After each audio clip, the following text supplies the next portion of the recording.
Allora, questa mattina sarà una mattina speciale, specialmente anche la prima, la seconda, ma specialmente nella terza parte, dove ci sarà una grossissima sorpresa. Perciò rimanete là come sempre, come fate tutti i giorni, perché avete una sorpresa molto gradita e sentiremo cosa dirà questa grande sorpresa.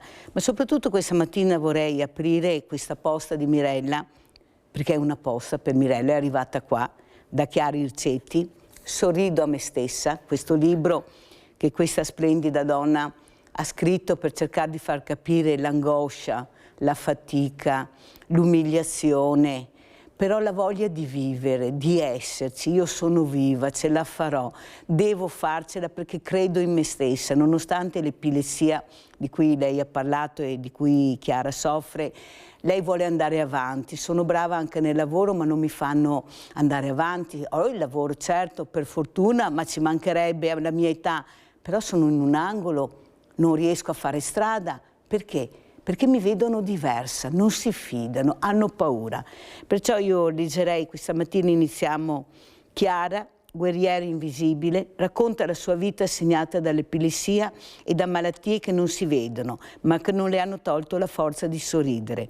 Tra ricordi teneri e ironici, passioni per il calcio, delusioni e rinascite. Sorrido a me stessa è il diario autentico di una donna che trasforma la fragilità in coraggio e invita il lettore a scoprire la bellezza anche nelle imperfezioni.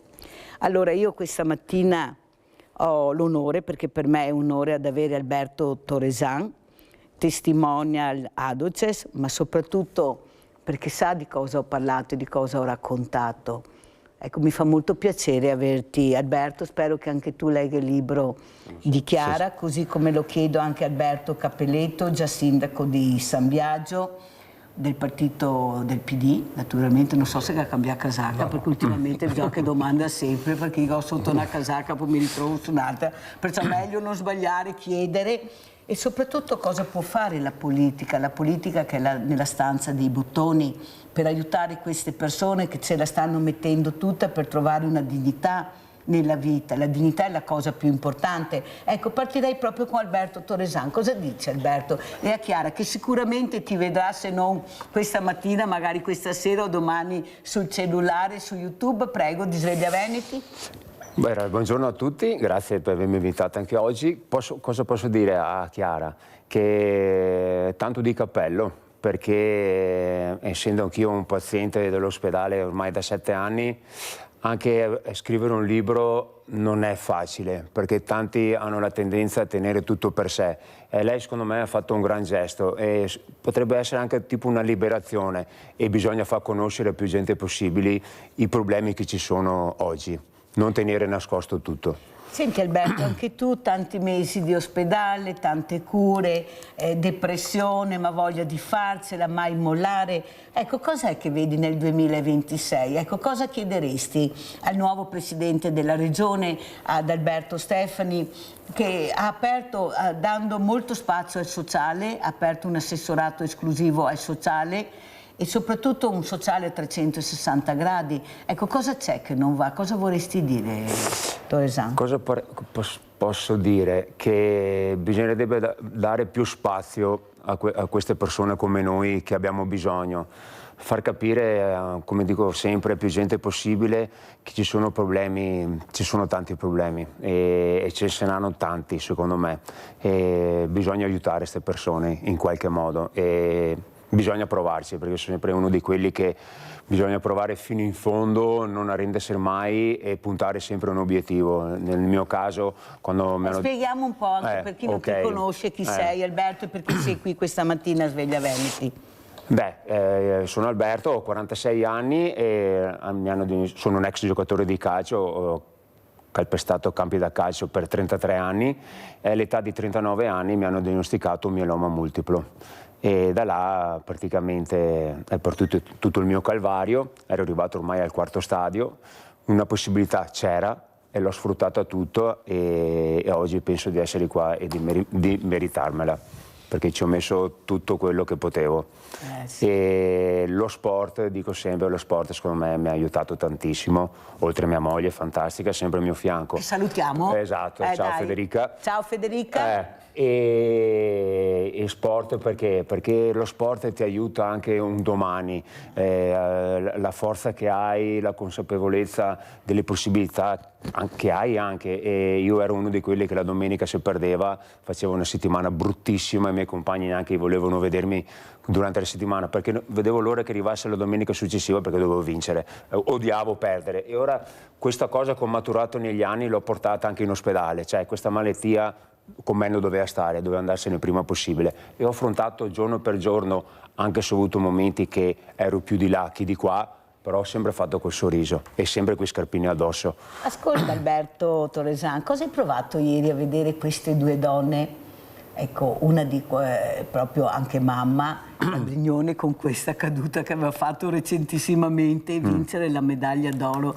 Ecco, due donne che, come dici tu, non mollano mai, nonostante tutto, e soprattutto questa sciatrice che è ricoverata al Confoncello di Treviso, che ha detto una frase bellissima che io ripeto da quando l'ho sentita: la vita è talmente breve che va vissuta tutta, esatto. Nonostante le difficoltà tu sai che puoi avere un limite, ma non te ne frega niente, devo esserci, devo provare. Ecco, cosa vuoi dire tu questa frase? La vita è talmente breve che va vissuta. È bellissima quella, ma dopo c'è un'altra secondo me ancora più, che il primo fallimento nella vita è non provarci.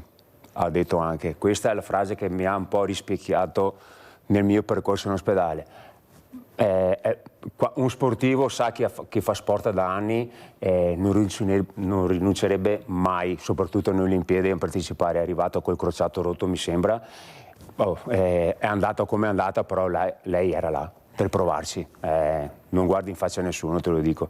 Nello sport, cosa vuol dire, quella si chiama passione. Se non ci fosse la passione diresti non vado, e invece la passione va oltre anche l'amore per lo sport.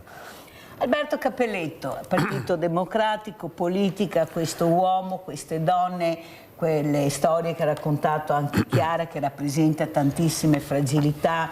Ecco, come mai ha fatto così poco? Come mai ci troviamo con una burocrazia soprattutto che sta strozzando sia il mondo del volontariato ma soprattutto le fragilità?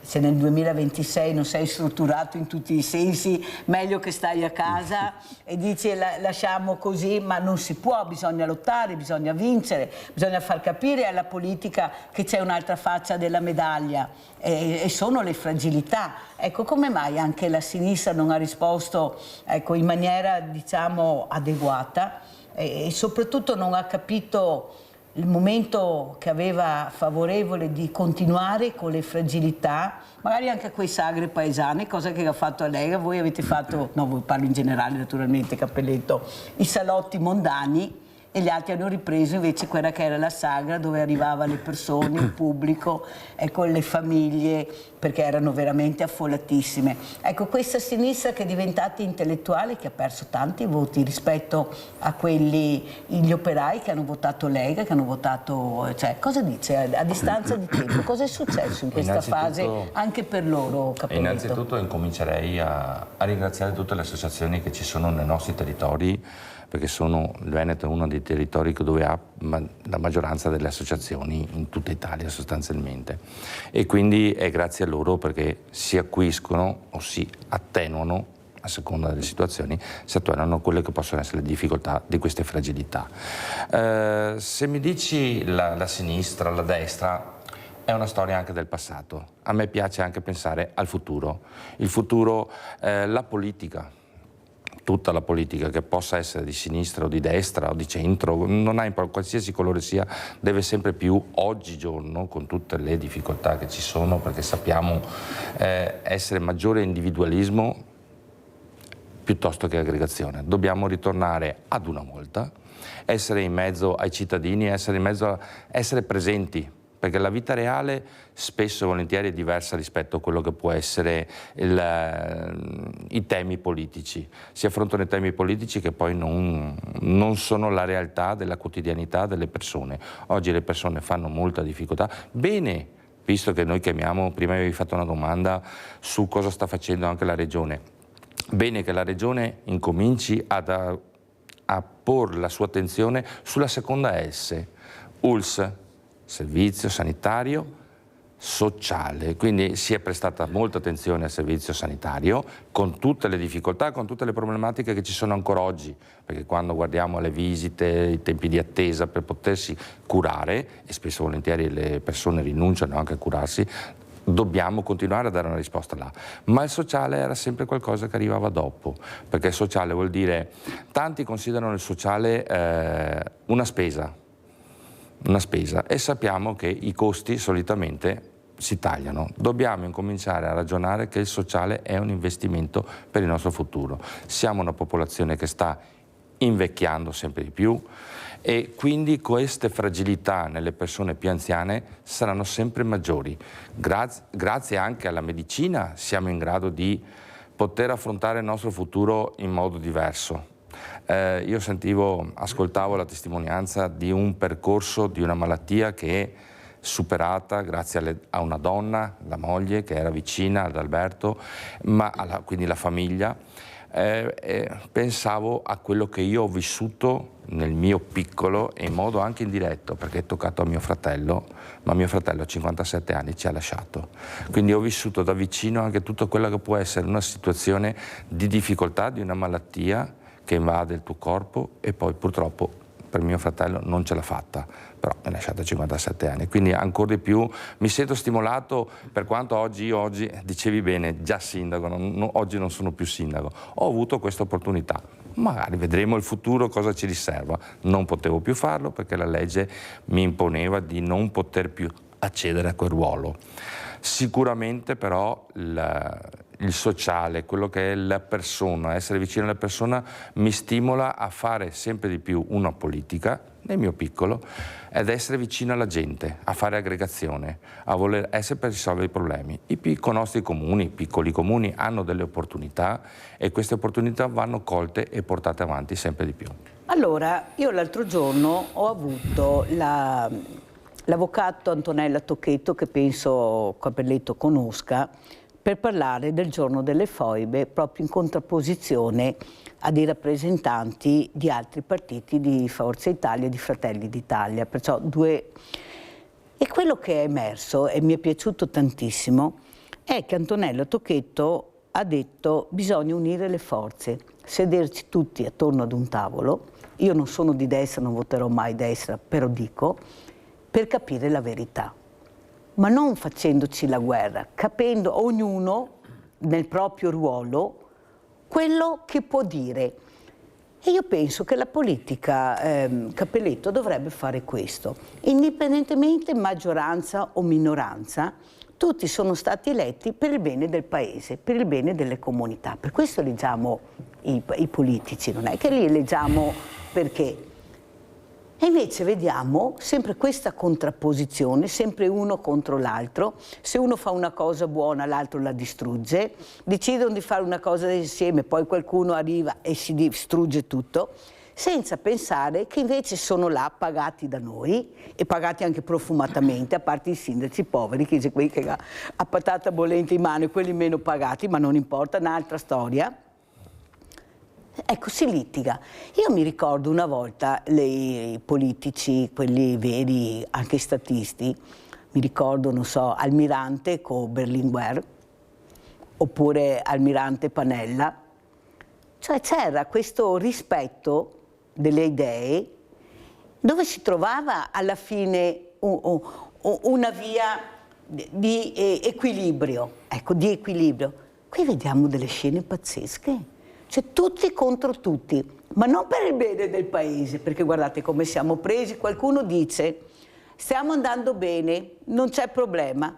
Dall'altra parte senti: no, il paese è in crisi profonda, va malissimo. Cioè noi a casa, siccome che la trasparenza non esiste da nessuna parte, i numeri, bisogna vedere chi dà i numeri, perché anche quelli bisogna capire chi li dà e come li dà. Alla fine noi diamo veramente i numeri, perché a chi diamo ragione? E poi magari qualcuno dà ragione a quello che la sa raccontare meglio, perché siamo così, c'è niente da fare. Quello che la sa raccontare meglio riesce ad avere i numeri per governare per il paese.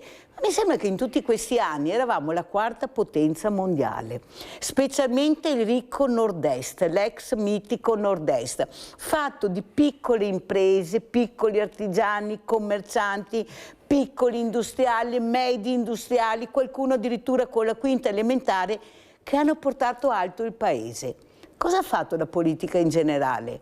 Ha dato spazio alle multinazionali, che non pagavano le tasse, le hanno pagate l'altro giorno, uccidendo tutto quel know-how, quella creatività che avevano anche i nostri artigiani. Ma cosa fate qui? Andate in Romania, anzi vi diamo soldi perché andate in Romania. Questo è successo nei governi precedenti. Ieri facevo un giro per le città, perché sapete che io vado a destra, a sinistra, dappertutto, tutto il giorno. Centri storici sono tutti morti. Tutti affittasi, vendersi, e sono negozi, bar, piccole attività. Cappelletto, cosa vuole dire, visto che bisogna rilanciare? Ma concordo su tutto quello che hai detto, non è che stiamo scoprendo l'acqua calda. Purtroppo viviamo in un tempo di problemi, ma problemi con la P maiuscola. Non è solamente la salute, ma anche la quotidianità della vita. Io oggi vorrei chiedere ai cittadini se riescono ad arrivare non se riescono ad arrivare a fine mese, perché ci sono coloro che fanno fatica ad arrivare a fine mese, ma ci sono coloro che una volta mettevano via qualcosa per i giorni più problematici. Oggi si arriva a fine mese senza mettere via niente. No, a metà mese. Diciamo, sono sempre positivo, mese, diciamo, dobbiamo essere sempre positivi. Dici bene, la politica, uno fa la contrapposizione, fanno la contrapposizione. Io ricordo quando amministravo, bisogna essere coerenti. Non si può pensare oggi una cosa e domani pensarne un'altra. Nel breve periodo, oggi dire una cosa, domani ne dice un'altra. Bisogna essere coerenti. Oggi nella politica manca la coerenza. Si cambia idea molto facilmente e questo fa sì che il cittadino poi resti, diciamo, confuso, poi si rifugia nell'astensionismo. Io dico sempre andate a votare, perché è l'unico modo per premiare perché il cittadino conosce i suoi problemi, conosce chi sono gli amministratori anche, che sono capaci, che hanno voglia di esserci, che hanno voglia di fare. Quelli li possiamo premiare e far sì che facciano un percorso che sicuramente guardano di più al benessere del cittadino, al bene comune. Noi lo definiamo il bene comune. Tu dici i negozi sono tutti quanti, stanno chiudendo. Oggi vediamo magari che i negozi li vogliono trasformare tutti in B&B. Sicuramente può essere una cosa positiva, poi si apriranno altri problemi. Viviamo in tempi di difficoltà, anche qui nel nostro piccolo San Biagio è stata messa la tassa di soggiorno. Una tassa di soggiorno che però non siamo un paese, la nostra comunità non è un paese turistico, è un paese di fatto di persone che vengono qui per lavorare e poi vanno nei piccoli B&B, alberghetti, dove ci sono delle camere e si trovano un ulteriore balzello. La politica si deve cambiare, devono cambiare però anche tanto. Io dico spesso e volentieri devono cambiare anche gli amministratori, perché gli amministratori oggi sono qui e dicono una cosa, o diciamo così, se sei minoranza, opposizione, dici una cosa, poi vai al governo, cambi completamente. Quello che ieri era no diventa un sì. No, bisogna mantenere un equilibrio, allora forse la politica potrebbe crescere e ad avere più credibilità, crescere nella credibilità. E questo è quello che manca oggigiorno nelle nostre comunità. Allora, Torresan, quello che ha sentito da un politico, che fa parte anche di un partito importante, ecco, dopo tutti questi anni, sia per quanto riguarda la salute pubblica ma anche lo sport, ieri si parlava con un altro sportivo, un tedoforo giovane, il quale giustamente diceva bisogna fare più sport ai giovani, ma sport a pagamento, si paga tutto, è difficile trovare, ecco, gratuito i trasporti, i costi. Ecco, dobbiamo dare la possibilità a questi ragazzi di avere dei punti di riferimento come c'erano una volta, c'erano i cortili, gli oratori, c'erano dei posti dove tu sapevi che potevi aggregare, fare. Adesso se si ritrovano nelle piazze tutti diventano vedono come ragazzi da stare attenti. Dove andiamo a prendere questi ragazzi? Ecco, tu cosa vorresti dire a questi ragazzi sopra le righe, che quasi tutti hanno dei vissuti anche particolari, problematici? Ecco, questa comunità che non più la comunità di una volta, è la comunità che ognuno guarda per sé, tutto il resto non mi interessa, siamo diventati più chiusi che aperti. Ecco, specialmente uno quando come te hai provato la malattia sa l'importanza di avere delle persone vicine, avere dei punti di riferimento. Per te è stato lo sport, l'hai detto, guai se mi mancava e dovevo vincere, non dovevo perdere. Prego Alberto. Cosa posso dire a questi giovani? Beh, innanzitutto si sa che i tempi sono cambiati. Io mi ritengo fortunato di aver vissuto, secondo me, il vero calcio sia giovanile che anche di prima squadra. Poi nel lungo andare a volte mi domando cosa sia successo.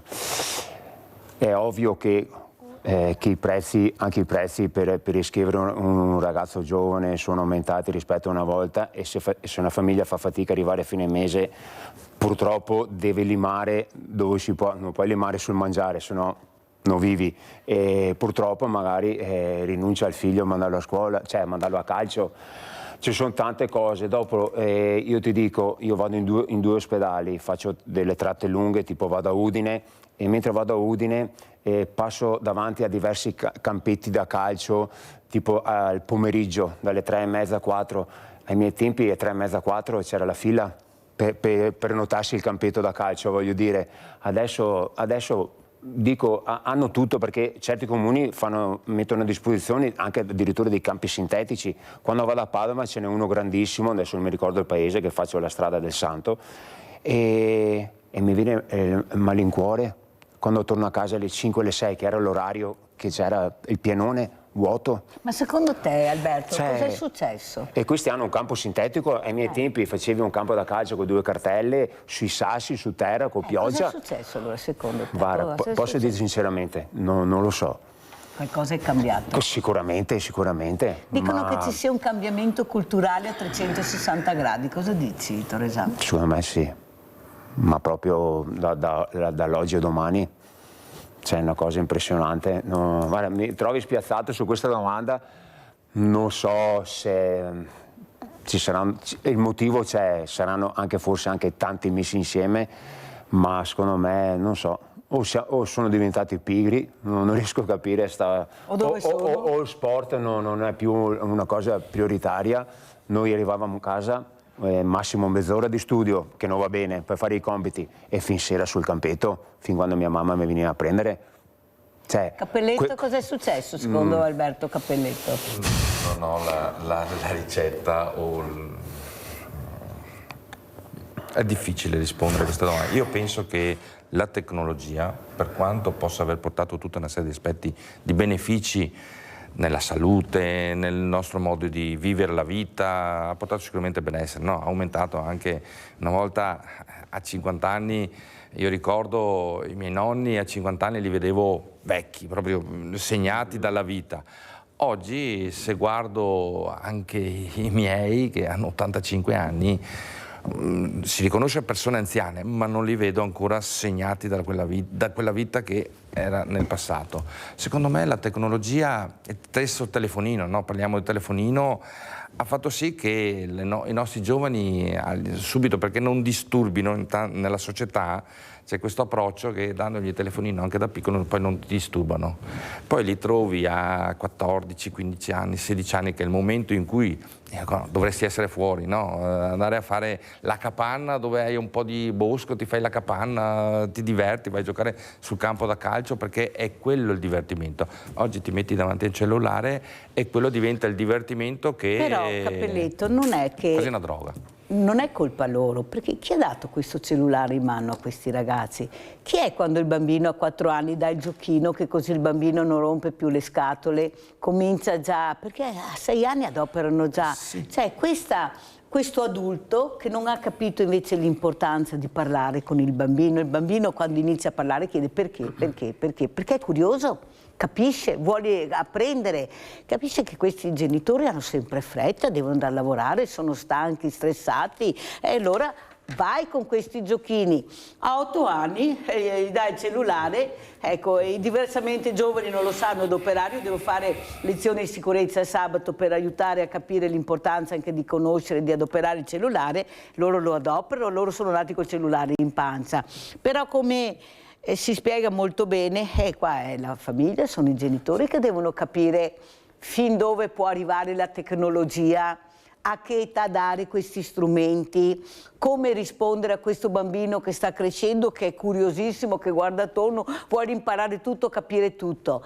Il problema non c'è più tempo. Una volta c'erano i nonni, adesso i nonni, dove sono i nonni? La fortuna enorme di chi li ama veramente, è un tesoro, ma un tesoro immenso. E il resto a chi li diamo questi bambini? A una scuola che non è preparata?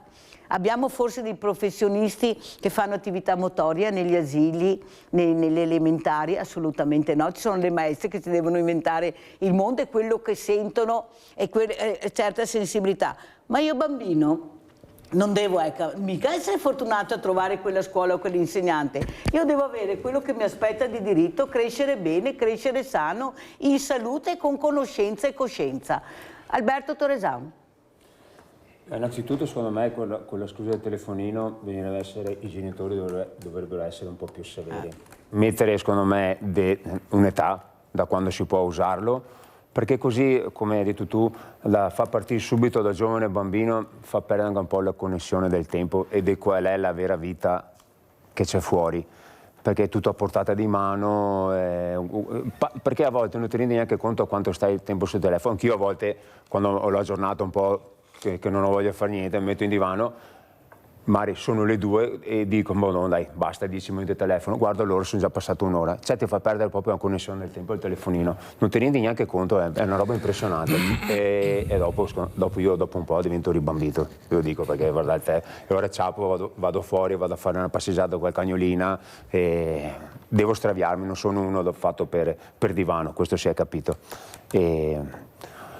Ai giovani, fate sport che è bello, è sano, e anche perché ti aiuta a stare anche insieme alle persone, non isolarti, perché dopo l'isolamento non è mica facile venire fuori dopo, perché io ho avuto la fortuna di fare il militare e una cosa che hanno sbagliato a togliere, lo dico, entravi ragazzino e uscivi ometto, perché imparavi a rispettare i più vecchi, ti dico cosa ti facevi il tuo letto e eri soddisfatto, facevi il tuo bel letto con 3 dita di nizzuolo girato perché c'erano delle regole, eri sempre pulito, mangiavi orario. Mangiavi una volta ti diceva quello che passa è mangiare il convento, non c'era, per carità. No, la mela col puntino.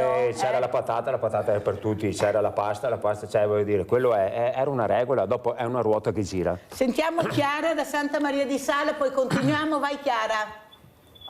Ciao Mirella, volevo semplicemente ringraziarti.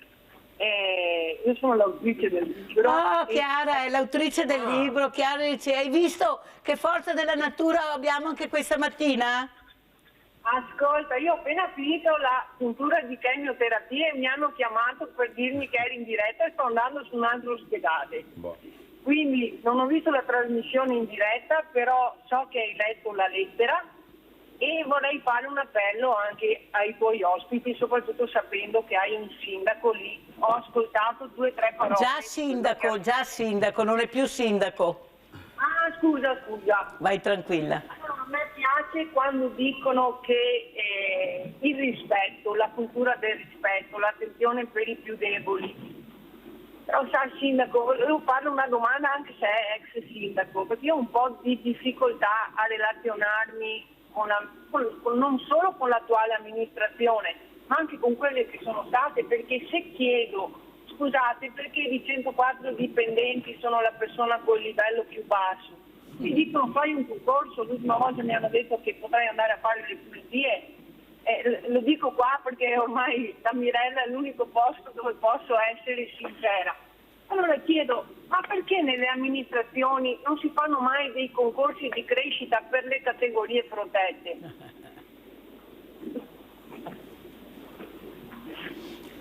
Grazie Chiara, ti faccio rispondere, se no non riesco ad andare avanti, ma sei stata chiarissima, ti ringrazio, un abbraccio. Se riesci a guardare anche la terza parte ci sarà una sorpresa anche per te, perciò se riesci dalle 11 alle 11:15 a vedrai, se hai piacere ti darò possibilità di parlare, perché è un caso come tanti casi che io dovrò seguire personalmente, perché io ci credo a queste persone, io ci credo tantissimo a queste persone, hanno una potenzialità enorme. Prego Cappelletto. Io credo che le amministrazioni, non posso parlare per gli altri, Certo. Sicuramente non posso parlare per altre amministrazioni perché ognuno ha la sua, ogni persona ha la propria sensibilità. Io parlo per quello che ho vissuto io e per come sono io. La sensibilità per quanto riguarda queste persone fragili c'è tutta. San Biagio si è sempre distinta per poter fare tutta una serie di iniziative, tutta una serie di attività, di progetti a favore del sociale, ma sociale per le persone più fragili, investire nello sport, investire nelle persone che aiutino altre persone è sempre stato fatto. Vorrei ricordare che qui a San Biagio è stato fatto uno dei primi progetti in collaborazione anche con l'ULSS di centro sollievo per quelle persone che hanno delle fragilità. È stato fatto investiti enormi risorse per quello che può essere il mondo dello sport, e quando sono stati realizzati gli impianti, anche gli impianti sportivi, non sono stati realizzati solamente per coloro che possono fare quel tipo di attività, ma anche per coloro che avevano delle fragilità. Questo cosa vuol dire? Ad ogni parola si mettono delle cifre, poi a livello amministrativo si mettono delle cifre, perché hanno una risorsa da mettere lì.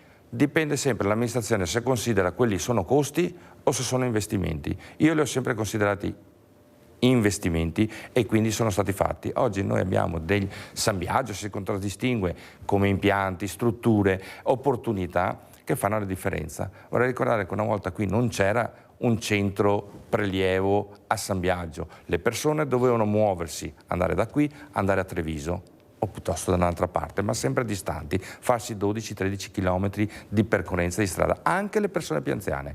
Abbiamo fatto un percorso dove poter portare e investire oltre 150.000 euro per poter fare un punto, un centro, un distretto, un piccolo distretto, perché potesse dare delle risposte. Sono piccole cose, ma le piccole cose, se vengono poi sommate nel tempo, diventano molto importanti. Però vede Cappelletto, il problema è che lei parla da già sindaco, ma io invece... e ho parlato prima chiaramente, perché io parlo sempre in generale, io non devo essere fortunata ad avere essere in quel comune, avere quell'amministrazione, io devo avere quello che mi aspetto di diritto, perché io pago le tasse come tutti gli altri e io non posso avere ospiti qui che dicono anche i sindaci non ho la palestra, non ce la faccio a fare una palestra. Non ce la faccio ad averla. Oppure anche il mondo sportivo che dice parlate voi, ma fai il trasporto. Non abbiamo la possibilità, le piccole le associazioni non sono strutturate, non hanno quell'aiuto economico come che ce l'hanno magari altri di poter fare questo. Eppure devo spostarmi se voglio giocare. La trasferta costa. I miei genitori non la possono fare. Allora, Torresan, è sempre là il punto. La politica deve guardare a 360 gradi. I sindaci fanno squadra, ma non vedo risultati, io glielo dico sempre. Cioè, o che siete tiepidi, perché avete gli eserciti dietro, non so, sono gli unici che hanno gli eserciti, tanti sono i cittadini che li votano, però non vedo risultati. Siete voi sempre che vi lamentate che non riuscite ad essere ascoltati, ma avete pure i vostri rappresentanti sia a Roma che in regione, che in provincia, sappiamo ancora come va a finire, ma non importa, d'altra storia, ma anche a livello europeo. Allora ce la prendiamo con Roma, ce la prendiamo con l'Europa, ma alla fine noi abbiamo gli organi politici, noi abbiamo persone che hanno minimo 6 persone al seguito, che dovrebbero risolvere i problemi. Io cito sempre Tina Anselmi. Tina Anselmi, quando arrivava a casa da Roma, andava ad ascoltare quelli che l'avevano eletta, quelli che le avevano dato dei problemi che lei ha cercato di risolvere. Non è che stava a casa o che la trovavi col cellulare spento, ve lo dice Mirella, per non essere disturbati. E noi là, poveretti, siamo così, il senatore, l'onorevole, se pagano gli altri, scusa, E in teoria, quando viene fermato, dovrebbe rispondere, che non è che possiamo andare a Roma a incontrarli, anche perché non ti fa neanche entrare, poi, oltretutto. Allora, Torresan, non è che la politica sia troppo lontana dalla realtà? Lontana. A parte un argomento che non riuscirei a parlarne, no. Non so dirti, guarda. No, so io. Non so dirti perché sì, Cioè, tu le difficoltà che hai incontrato anche quando arrivavi a casa, dopo questa indigenza che facevi, avevi la moglie, la famiglia, ma chi non ce l'ha cosa fa? Dove va a bussare? Perché io devo essere fortunato dopo che ho avuto questa grande malattia anche di arrangiarmi da solo? È là che nasce il problema, perché purtroppo in 7 anni io ne ho conosciuto di storie di gente, non dico abbandonata, perché ti faccio un esempio: durante un ricovero avevo un signore, aveva avuto sui 70 anni, dopo 5 giorni che era in camera con me, e io ho chiesto: ma non viene nessuno a trovarti? E mi fa: mia sorella, ma è fuori regione, non può. E era vestito ancora col camice, quello aperto dietro. Ora, morissi qua, è venuta su mia moglie, io ho detto: fammi un piacere, gli vai a prendere delle mutande e delle magliette bianche, ti giuro, perché mi mancava il cuore. È andata mia moglie a prenderle e mi fa: grazie, non so cosa dirti. Non importa, ho detto. Mi faceva pena. Ma tu sei così, Alberto? Cosa posso dire? È così, si nasce così, non è che si diventa, si nasce così, prima o dopo, ecco, la vita ti mette di fronte: vuoi aiutare o non vuoi aiutare? E ti dico: non sarai mai pronto. Perché non c'è un libretto, neanche il telefono ti insegnerà come superare queste cose. E quando è la tua forza della volontà. Cappelletto, Mirella, allora. Sta cambiando, la politica, la società. Non è solamente la politica, la società ha vissuto nel passato dove c'era la persona che aveva bisogno e trovava i familiari, trovava le persone a lui vicine che potevano dare un conforto, una vicinanza, preoccuparsi di quelle persone. Oggi la società sta cambiando completamente, la politica deve rendersi conto di questo, perché allora, se si rende conto di questo, può dare delle risposte o mettere in campo delle risposte. Faccio un esempio banale: fino a 20 anni si va a scuola, fino a 20 anni. Poi, io parlo una volta iniziavi anche a 15 anni, molti iniziavano a 15 anni, arrivavano a 50-55 anni che erano già in pensione. E questa opportunità di pensione faceva sì che potessero godere della pensione, ma il fatto che non dovevano più lavorare potevano essere utili alla società, quindi nelle associazioni, nella famiglia, erano il welfare sostanzialmente. Quindi la politica ha beneficiato di queste opportunità e quindi non ha dovuto mettere in campo delle opportunità ulteriori, perché aveva già chi si preoccupava di coloro che stavano lavorando, avevano dei figli, perché i nonni si mettevano a fare i nonni, gli tenevano i bambini, quindi avevano queste opportunità. Oggi la società sta cambiando, fino a 20 anni comunque vai a scuola, diciamola così. Anche a 30. Poi poi inizi il percorso lavorativo, però in pensione non vai più a 50-55 anni. Dico, quando sei ancora in grado di mangiare pasta asciutte. Vai in pensione quando sei da minestrina, la interpreto così, la sintetizzo così. Non hai più quel vigore fisico per poter fare tutte quelle attività che facevi prima. Quindi sei più assente, perché a pensione forse adesso 67, no? 65, 63, 64, ma è una fase della vita che fino a 65-67 anni stai ancora lavorando, stai preoccupando ancora per te stesso. Quindi le nuove generazioni, quelle che si sposano a 20 anni, ce ne sono 25, fanno dei figli, sono soli, non hanno questo sostegno di aiuto per poter risolvere tutta una serie di problematiche nella vita. E questo manca. Oggi la politica deve rispondere a questo vuoto, perché la stessa politica ha deciso che si lavorasse fino a 65 per far sì che il sistema funzioni. Non entro nel merito giusto o sbagliato, però per far sì che il sistema funzioni, e stiamo vedendo che forse qualcuno nel passato ha avuto anche oggettivamente ragione di pensare alle generazioni future. Oggi dobbiamo colmare questo vuoto. È la politica che deve riuscire a colmarlo, questo vuoto. Non l'ha fatto prima, siamo in ritardo, siamo molto in ritardo, perché i comuni conoscono, ognuno conosce la propria situazione e cerca di fare il possibile anche con le risorse che può avere, e posso concordare. Poi c'è sensibilità, se si vuole investire da una parte piuttosto da un'altra, certo. Queste sono cose diverse, però è il tessuto sociale che manca. Questi ragazzi in maranza che parlavi, questi lasciati da soli perché sono in strada, e maranza sappiamo che è un termine abbastanza negativo, no? Perché combinano qualcosa, anche qualcosa che c'è una linea sottile che ti può diventare anche criminale, no? Devi riuscire a prendere in tempo questi ragazzi, ma per prendere in tempo devi mettere risorse, devi mettere progettualità, e la politica a mio modo di vedere, deve rendersi conto di questo. Se si rende conto di questo, le risorse, non sempre è vero, non ci sono i soldi. No, ci sono e come? Non sempre è vero, non ci sono i soldi. È una volontà che bisogna Basta vedere ridefinire. Cortina, basta andare là, non è che dobbiamo fare tanta strada. Però va bene così, sono le Olimpiadi. Io ringrazio veramente Alberto Cappelletto del PD di essere stati con noi, rimane ancora con noi Alberto Torresan, pubblicità.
E saluto e ringrazio veramente Davide Tocchetto, un professore agronomo a Montebelluna.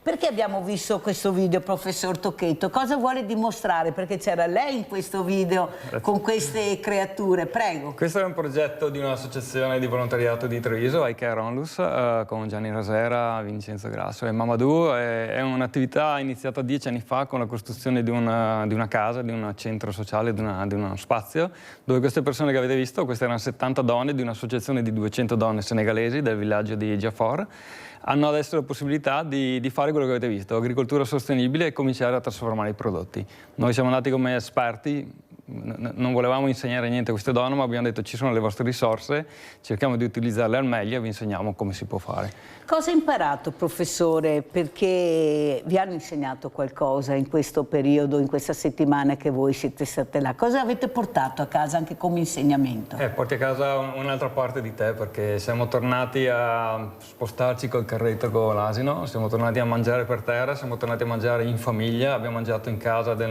nostro amico, eravamo in 15 sul divano tutti assieme. Quindi dei momenti di comunità, dei momenti di gioco, come diceva prima Alberto, anche alle 5:30 a Cappetto c'erano 40 bambini che giocavano, scalzi, con le porte fatte con 2 pali.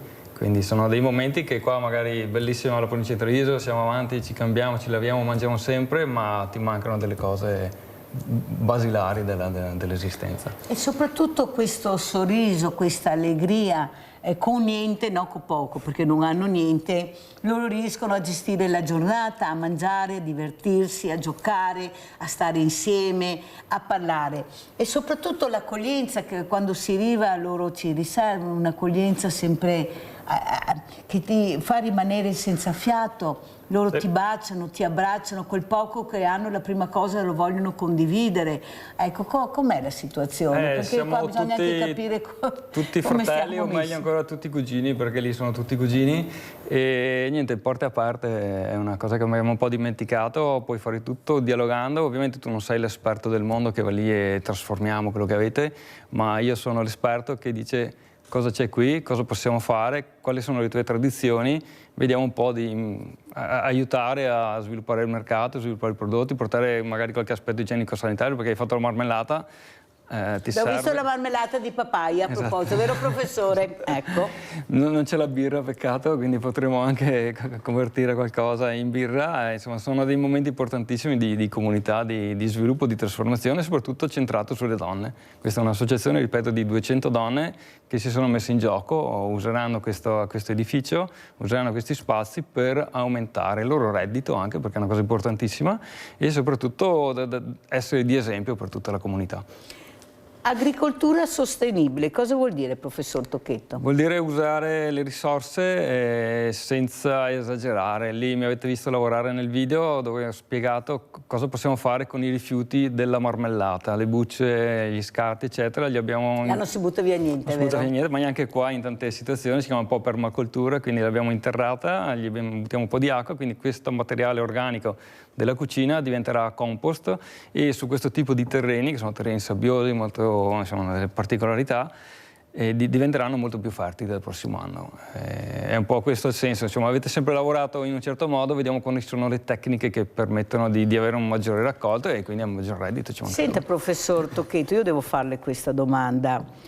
Verrà un giorno dove queste persone che non scappano da queste terre perché hanno voglia di chissà cosa, scappano perché non hanno da mangiare, non c'è l'acqua, abbiamo 77 guerre, vorrei che qualcuno si rendesse conto.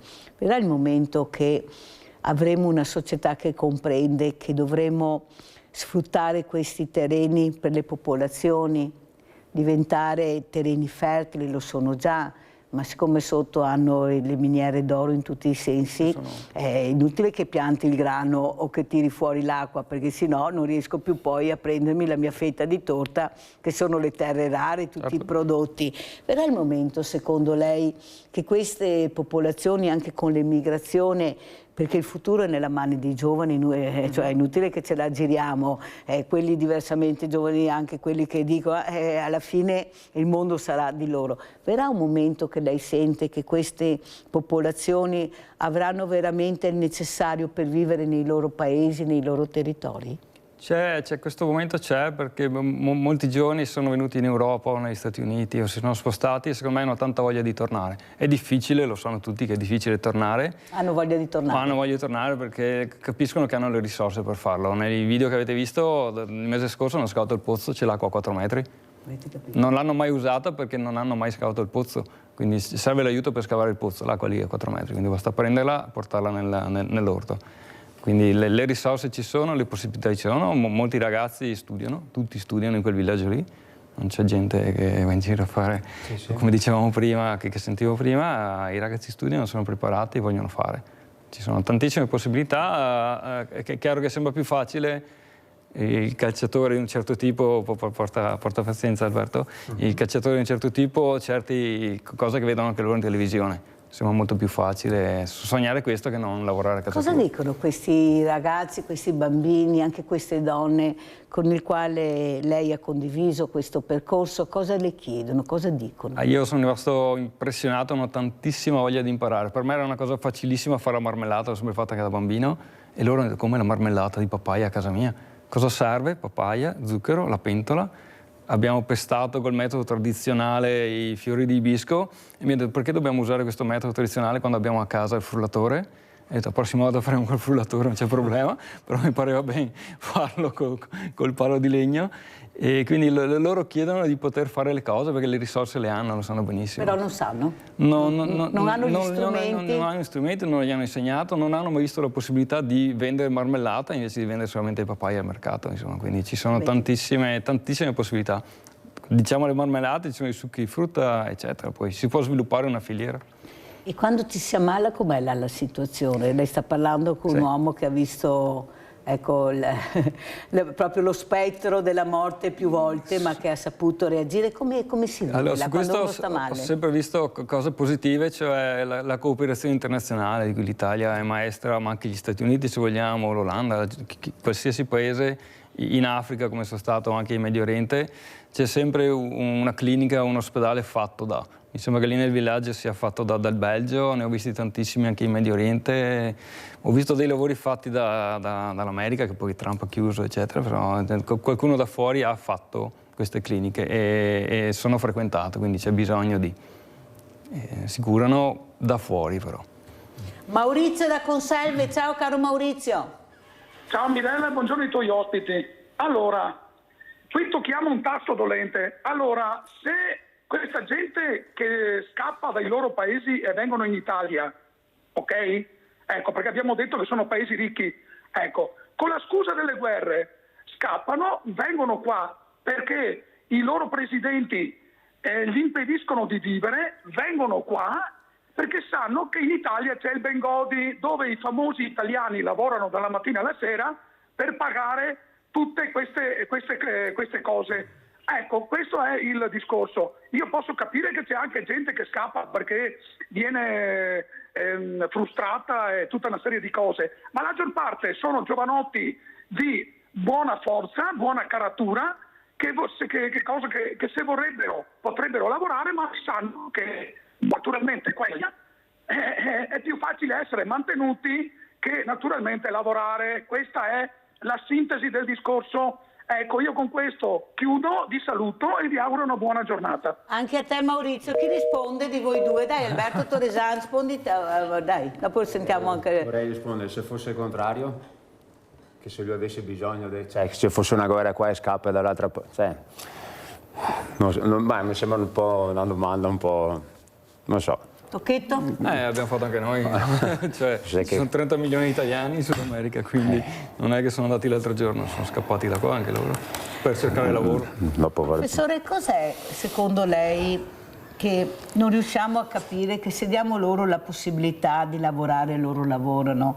Il problema è che non ce la fanno da soli, perché quasi sempre sono paesi con dittature violente, dittature dove questa gente non ha neppure il passaporto, perché è facile dire, ma come fanno? Se vogliono devono scappare in qualche maniera se vogliono vivere.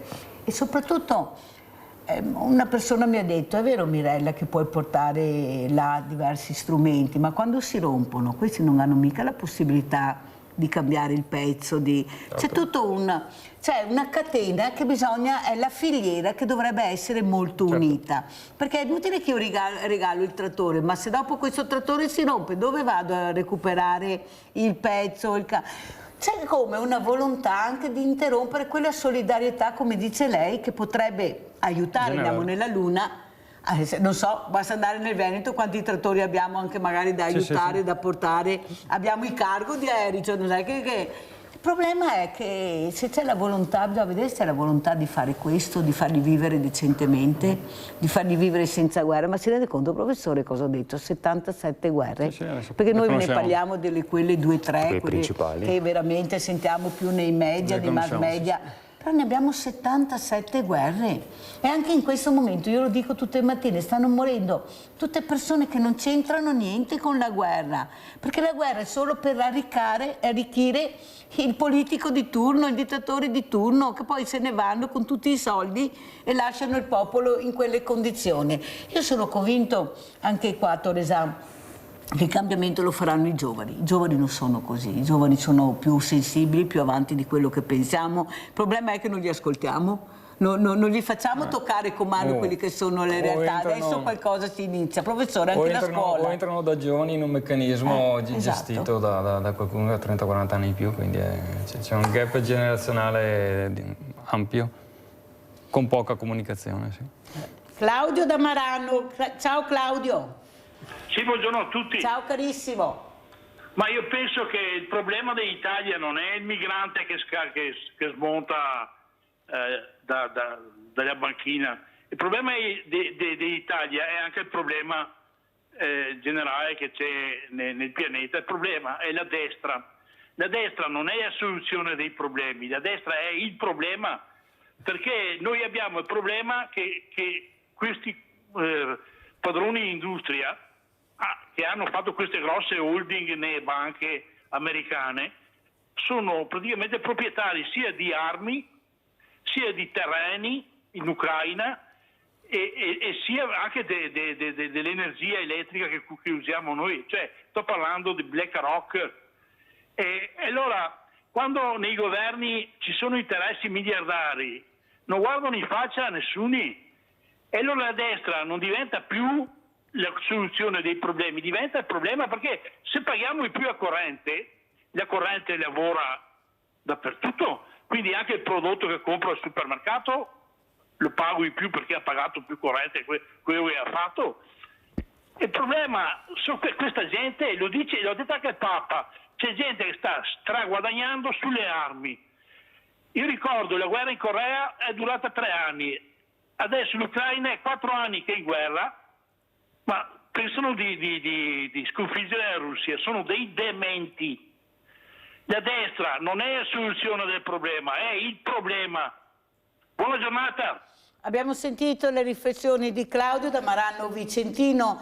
Il problema è che dobbiamo capire, perché noi sennò faremo la fine degli Incas, è vero professore? Se va avanti così, perché giustamente prima il professor Tocchetto mi faceva notare che non è che questi giovani non ci sono, è che proprio non ci sono, cioè non è che non li troviamo, perché non ci sono. Perché ha detto questo, professore? Perché se guardiamo le statistiche dell'Istat nascono meno bambini da circa dal 2006, 2007, 2008, quindi c'è un picco in negativo di nuovi nati. Qualche anno fa venivano diplomati in Italia all'esame di maturità che parlavamo prima 500.000 ragazzi, adesso ne vengono diplomati 300.000.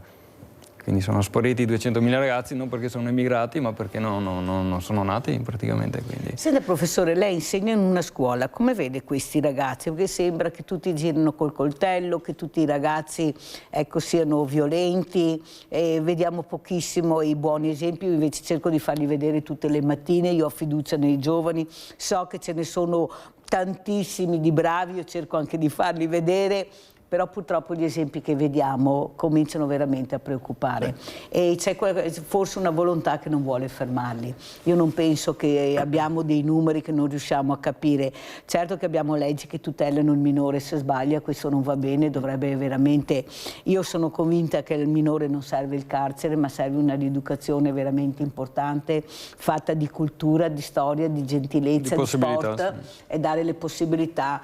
Però purtroppo c'è anche questo lato oscuro che veramente mi preoccupa, perché gli esempi negativi sono tutti i giorni martellanti. Abbiamo le persone che hanno paura di uscire di casa, hanno paura di incontrare, quando vedono un gruppetto di ragazzi, ecco, lei come li vede questi giovani? Lei che insegna, chi sono questi giovani? Io ho la fortuna di insegnare in una scuola piccola, anche se scuola superiore, e quindi ho anche ragazzi genuini, perché siamo istituto agrario, quindi sono genuini, l'ambiente, il territorio, la natura, gli animali vengono per questi motivi, assieme a trattori e cose varie.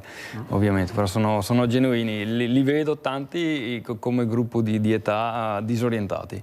Cioè, una volta magari avevano non lo so, obbligato a studiare, andare a lavorare, e adesso sono disorientati. Cioè, molti mollano, vorrebbero mollare la scuola, in terza, quarta superiore, perché non so. Ho il mito di andare a lavorare, di guadagnare soldi facili, che non c'è praticamente, e sono disorientati anche nell'essere seguiti in un percorso che va dai 14 anni ai 20. Come si fa a convincere questi ragazzi a proseguire, professore? Quanto importante è il dialogo? Bisogna mostrare di esempio, dialogo ed esempi, che sia nello sport, che lo sport non è che a partita giovedì sera o la domenica, lo sport impegno ogni giorno, penso che lui lo sappia benissimo, e i ragazzi che fanno agonismo lo sanno benissimo. Io ho studenti che fanno l'agonismo del nuoto, ad esempio, alle 5 del mattino sono in piscina, e poi vengono a scuola e poi li riprendono alle 2 per tornare in piscina fino alle 7, quindi quello è sport, tanto quanto giocare ogni domenica o avere l'allenamento obbligatorio durante la settimana. Quindi sono dei momenti di crescita guidata e li portano a sviluppare un po' di interesse per qualcosa. Perciò dobbiamo credere in questi giovani che li abbiamo, basta dare esempi positivi, farli parlare, intrigarli, perché loro vogliono essere anche protagonisti. Devono essere protagonisti, sì. Abbiamo il nostro Livio da Padova. Livio, non perditi la terza parte, perché sarà una sorpresa anche per te. Vai Livio. Va bene, grazie. Dunque, volevo dire questo. Con tutti questi furti che avvengono nelle case, la maggior parte di questi furti sono commessi da gente dell'est, diciamo, no? Anche, ce ne sono anche di italiani, ma soprattutto da gente dall'est, ed è da lì che ci sono queste bande organizzate che seguono il nostro paese per tutti questi furti. Perciò bisognerebbe monitorare tutta questa gente che entra dall'est e vedere di chi si tratta, insomma, se hanno dei documenti validi, che possono essere della gente affidabile che entra nel nostro paese.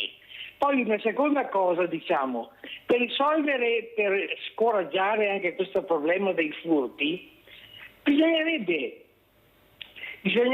che la legittima difesa in casa propria sia sempre legittima, perché appunto non l'eccesso di legittima difesa, perché un ladro che entra in casa, la persona che entra in casa può essere un potenziale assassino, perciò il padrone di casa non sa chi ha davanti e perciò abbia la possibilità di potersi difendere. Questo sarebbe come si può dire, potrebbe essere un incentivo a limitare questi furti. Grazie. Grazie a te caro Livio. Allora andiamo a vedere cosa ha detto per quanto riguarda la sanità il professor Gerosa e poi salutiamo gli ospiti.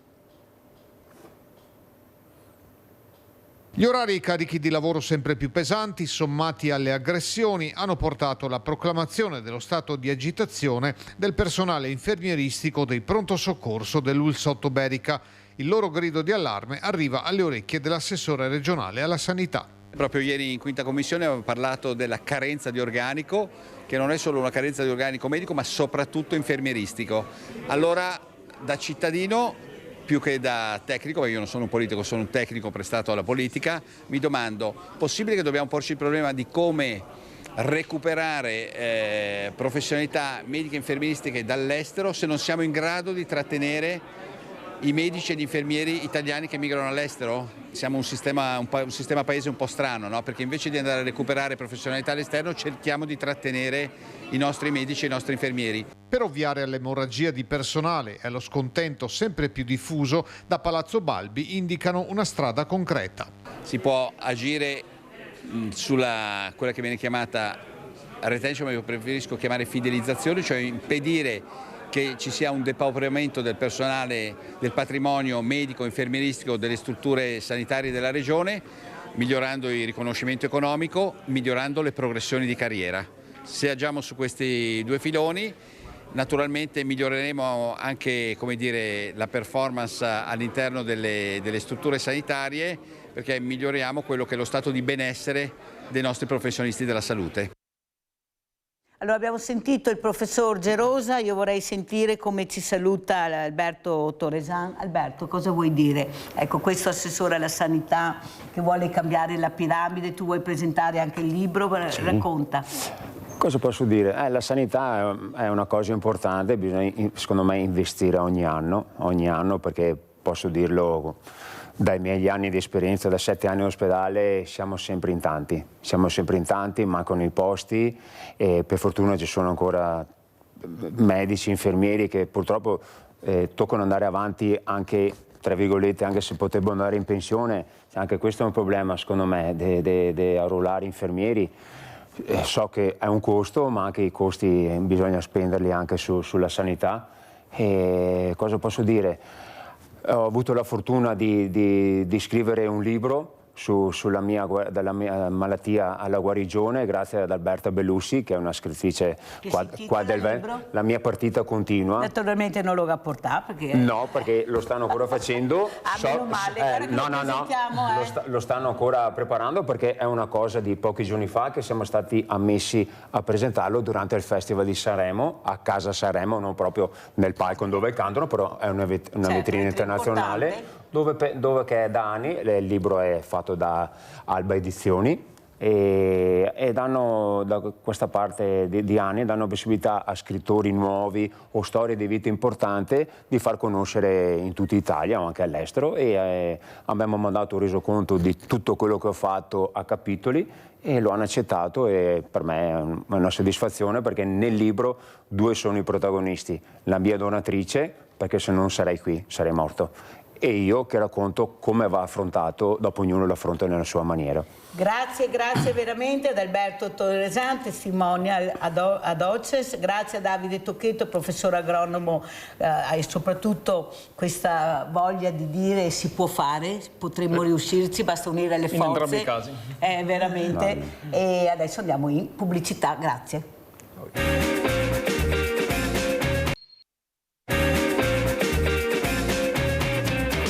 Allora, io presento subito questi graditi ospiti. Abbiamo in presenza Cesare Roma, parleremo di viaggi in Africa, abbiamo visto anche prima col professor Tocchetto questa meraviglia, questa voglia di imparare, di riuscire a mangiare, a bere. Hanno trovato l'acqua sotto 5 metri, ha detto per loro è stata una gioia immensa. Hanno fatto la marmellata con la papaya, loro non sapevano si poteva fare la marmellata con la papaya, vendevano solo la papaya, quante cose si potrebbero fare. Grazie veramente a professor Roma. Saluto e ringrazio anche Alessandro Cestaro.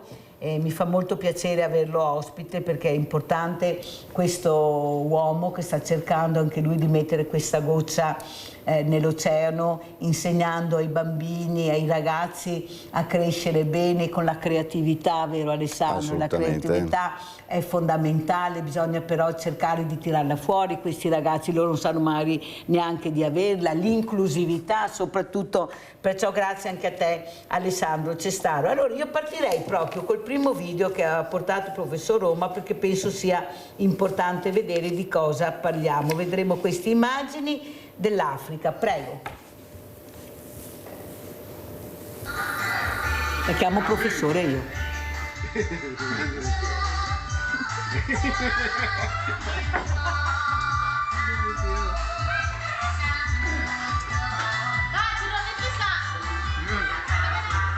Allora, professor Roma, intanto iniziamo a capire cosa stiamo vedendo, perché noi vediamo immagini, stiamo un po' di musica, ma facciamo capire anche a casa cosa sta vedendo e perché è qua questa mattina. Prego.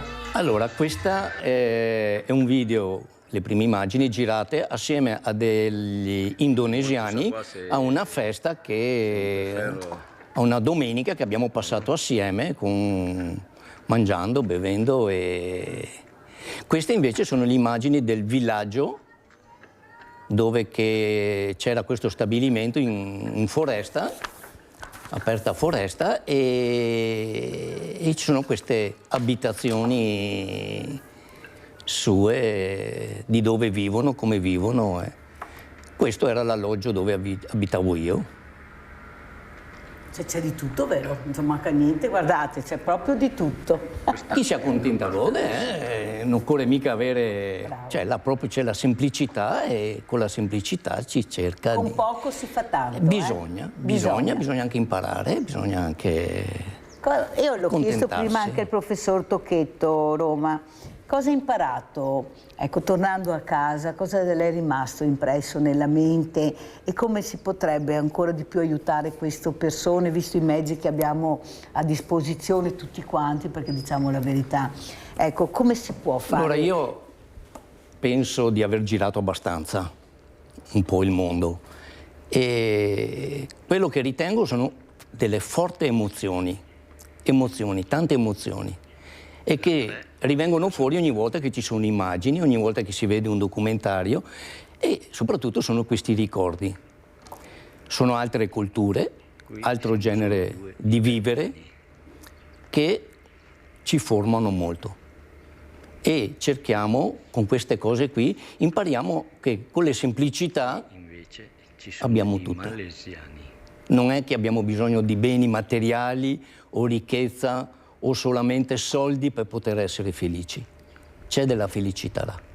Come lei lo sottolineava prima, c'è questo sorriso nella gente che ti accoglie.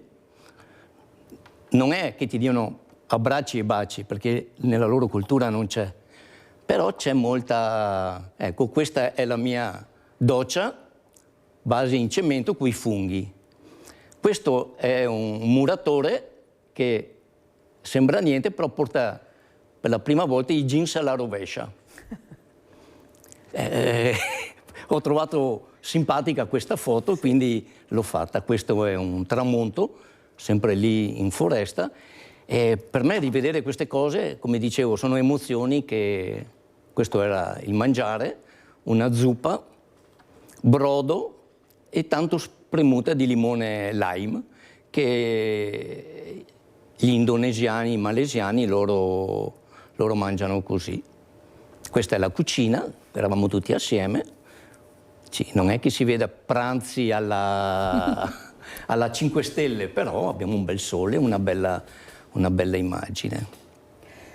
Alessandro Cestaro, vedendo queste immagini, tu che ti ispiri con poco, hai questa creatività, ecco, nel tuo DNA non c'è niente da fare, ma soprattutto i colori, ecco, questi colori, questi tramonti, queste immagini che poi tu trasmetti anche nei fumetti che fai, ecco, l'immagine dell'ambiente conforme narri questo fumetto e questi bambini che diventano creativi, che disegnano un po' alla volta, colorano e soprattutto la forza del colore. Cosa vuoi dire, Alessandro? Beh, le immagini, quello che mi ha più colpito delle immagini più che altro sono state le silhouette nere, quindi l'efficacia della sintesi. Alla fin fine qualsiasi personaggio del fumetto è riconoscibile dalla silhouette. In queste foto si riconosce il panorama della silhouette degli alberi, delle case e anche dei personaggi tipici della zona.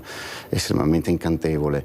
Poi fa tutto parte di quello che io chiamo la conoscenza. Se tu vuoi sviluppare una storia devi avere conoscenza del territorio dove vai ad ambientare la storia. Viaggiare è un dono prezioso che ho sempre invidiato chi ha avuto la possibilità o chi ha tuttora la possibilità di farlo.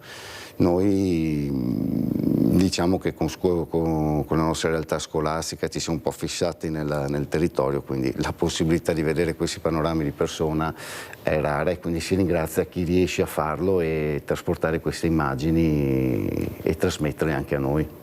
Senti Alessandro Cestaro, il professor Roma ha detto una cosa importante, l'emozione. Dimmi, come vedi tu questi ragazzi nel momento che disegnano e che riescono veramente a capire che hanno fatto un bel disegno, un bel fumetto, vedi l'emozione, si emozionano questi bambini, questi ragazzi quando creano? No, spesso e volentieri non lo vedi perché i ragazzi comunque hanno il vizio di tenere tutto dentro, ma è una cosa che facevamo anche noi da piccoli, perché comunque c'è il fattore timidezza, c'è il fattore di è difficile aprire il proprio guscio e far vedere cosa c'è effettivamente dentro.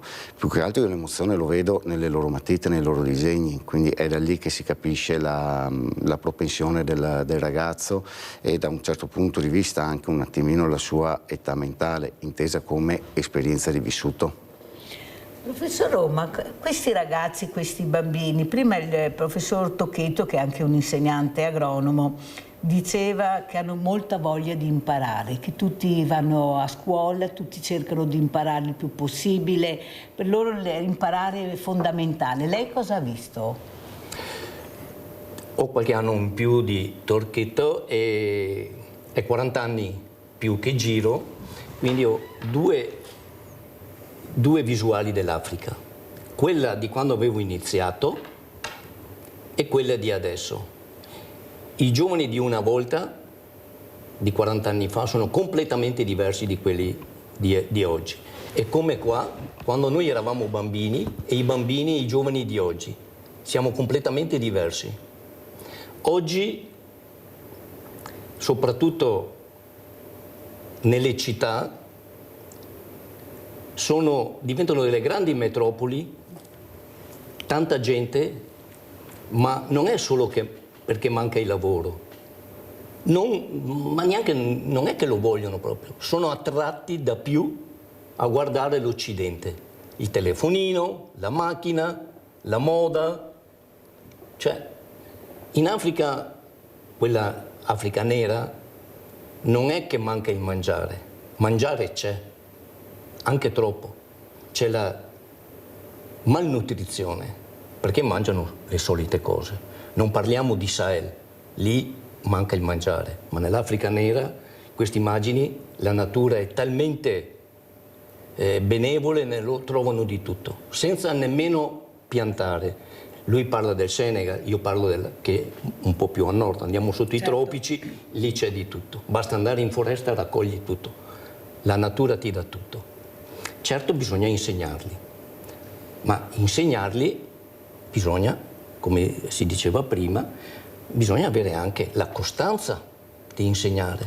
Non si può solamente, come tante famiglie anche qui da noi dicono i bambini, non fare quello, ma se poi non lo segui, il bambino fa quello che vuole. Per forza poi ci troviamo dei casi e là è uguale. In foresta gli manca di tutto e hanno tutto, ma manca tutto. Se vuoi mangiare c'è tutto, però per muoverti, ma che neanche al mulo, devi andare a piedi per quelle strade. E se ci sono alluvioni o cose, cosa fai? Fai con la barca? In effetti prima il professor Tocchetto parlava della marmellata. Loro hanno la papaya ma non sapevano fare la marmellata, se glielo insegni... Allora, questi sono esempi che vanno bene per noi all'Occidente, per intaccare anche, certe volte anche le religioni o le organizzazioni vengono con questi argomenti per farci... Loro la papaya ce l'hanno, ce ne hanno di due tipi, c'è quella rossa piccolina molto buona e poi c'è anche quella gialla, che vabbè, c'è anche quell'altra verde che è tagliata e fatta in insalata, è come il cappuccio. Buonissima. È buonissima. Però è inutile andargli a dire a loro che sono là a mangiare marmellata, cioè gli manca anche il pane, cioè avrebbero bisogno magari anche della manioca per poter fare i loro mangiari, avrebbero bisogno del riso prima di andare a marmellata. Basta portare comunque, no, ma si arrangiano anche. C'è tantissime organizzazioni che fanno piscicoltura, che fanno anche agricoltura, che fanno allevatura, cioè c'è tante cose. Il problema è sempre in alto, il potere. E il potere, adesso non vorrei andare nel campo politico mondiale, del sistema, eccetera. No, beh, lei che gira il mondo è giusto che ci dica anche l'impressione, perché se noi guardiamo, l'Africa è il continente più ricco che è sulla Terra, sul nostro pianeta, è il più ricco. È stato dominato per un periodo della sua vita da dei coloni, che ogni colonia ha portato il bene e il male, chi più, chi meno, in questi paesi. Però adesso l'Africa, diciamo che gli europei non c'entrano quasi più niente, se non a livello di inviare gli ONG o cosa. L'Africa è in mano agli asiatici, Cina, India, malesiani, indiani e indonesiani. Sono loro che hanno tutte le industrie che stanno portando tutta quanta lo sviluppo là. Ma non lo portano come noi occidentali. Lì vanno giù con la loro gente e stanno costruendo, stanno facendo delle cose che vedono avanti che nessuno ne parla o ne scrive, gli va bene tenere nascosto queste cose, però fa male vedere quella gente in quelle condizioni lì. Quello sì, fa male a vedere. Allora andiamo a vedere proprio il video di Cesare Roma e poi lo commentiamo. Ecco, facciamo le immagini, prego.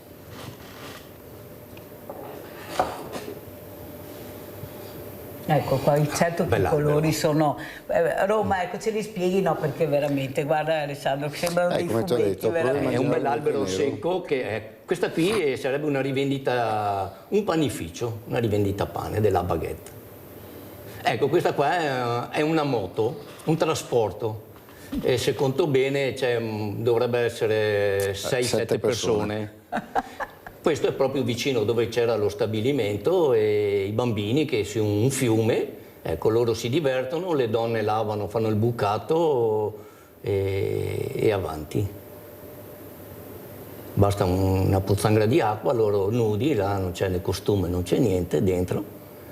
E questi sono due lavoratori che lavorano tanto.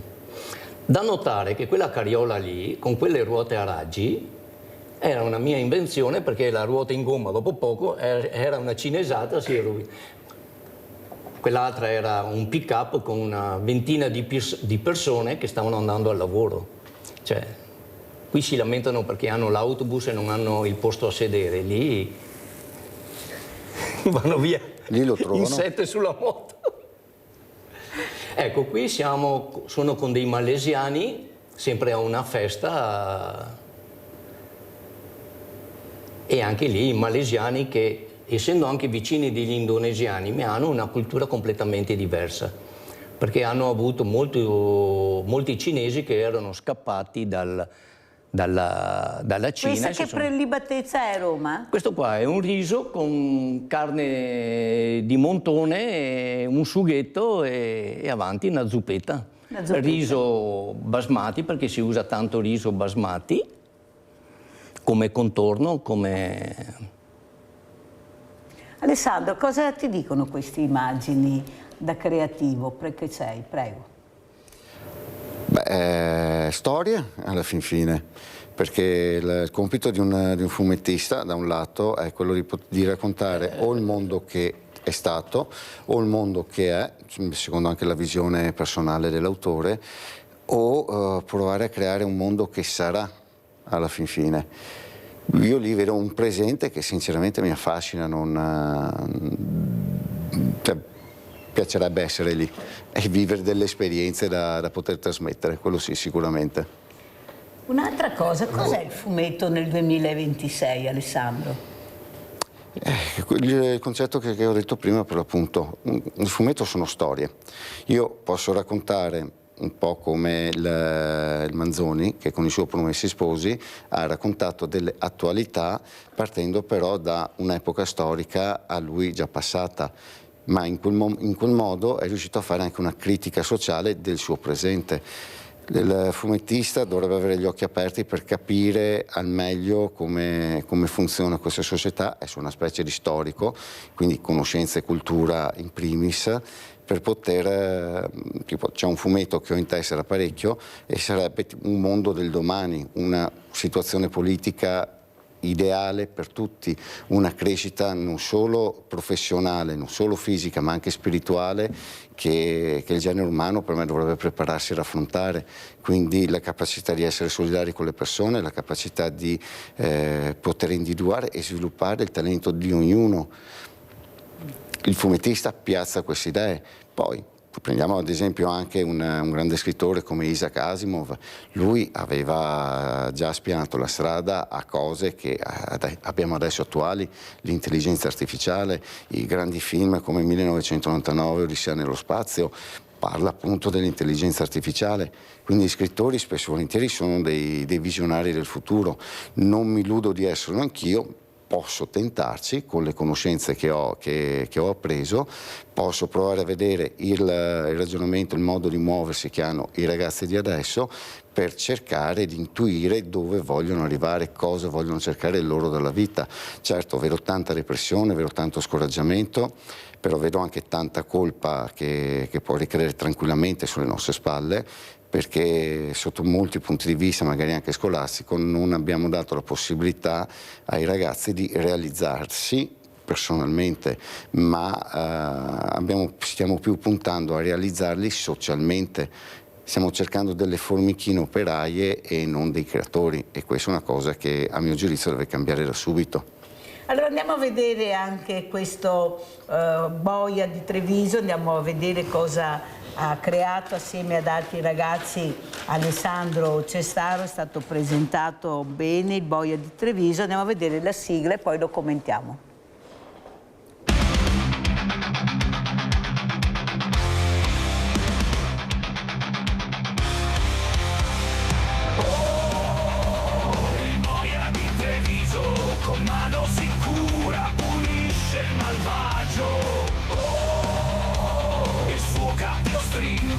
Nessuno si salva se il giusto procede. Sotto il campione boia senza paura, il male cede al giusto, la giustizia ancora. Il demonio stesso l'ha provato attorno al suo collo, se l'è trovato.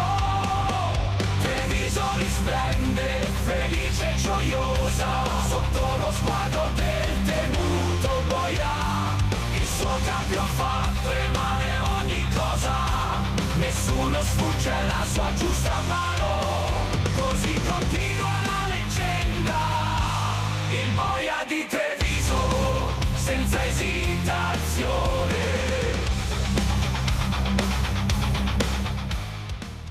Allora, professor Roma, abbiamo sentito e visto questo video e questo fumetto, il boia di Treviso.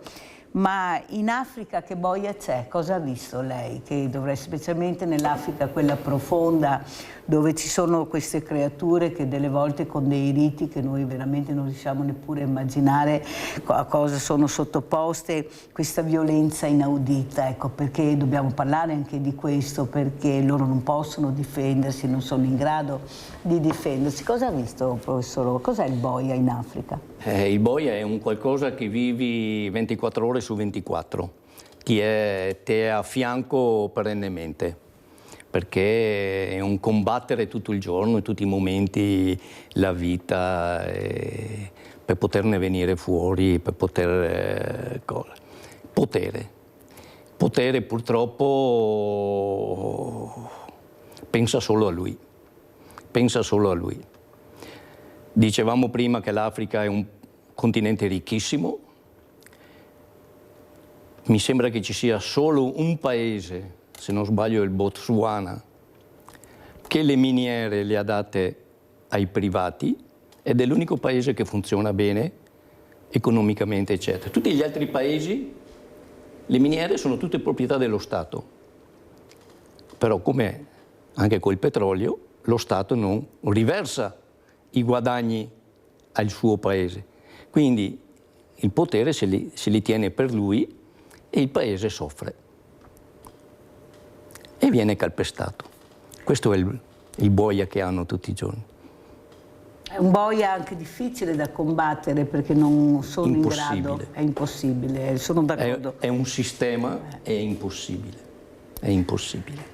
È impossibile perché stiamo parlando, come dice il professor Cesare Roma, di un territorio generosissimo, ricchissimo, hanno veramente dalle pietre preziose a qualsiasi cosa, talmente tanto e di tutto, ma se io aiuto a progredire non riesco più a prendermi quella fetta di torta. E quella fetta di torta io la devo prendere a tutti i costi e se non riesco a prenderla nel bene la prendo nel male, scateno la guerra, ecco, anzi li metto in condizione di uccidersi tra di loro, questi bambini soldato con delle armi pazzesche, li avete visti anche voi.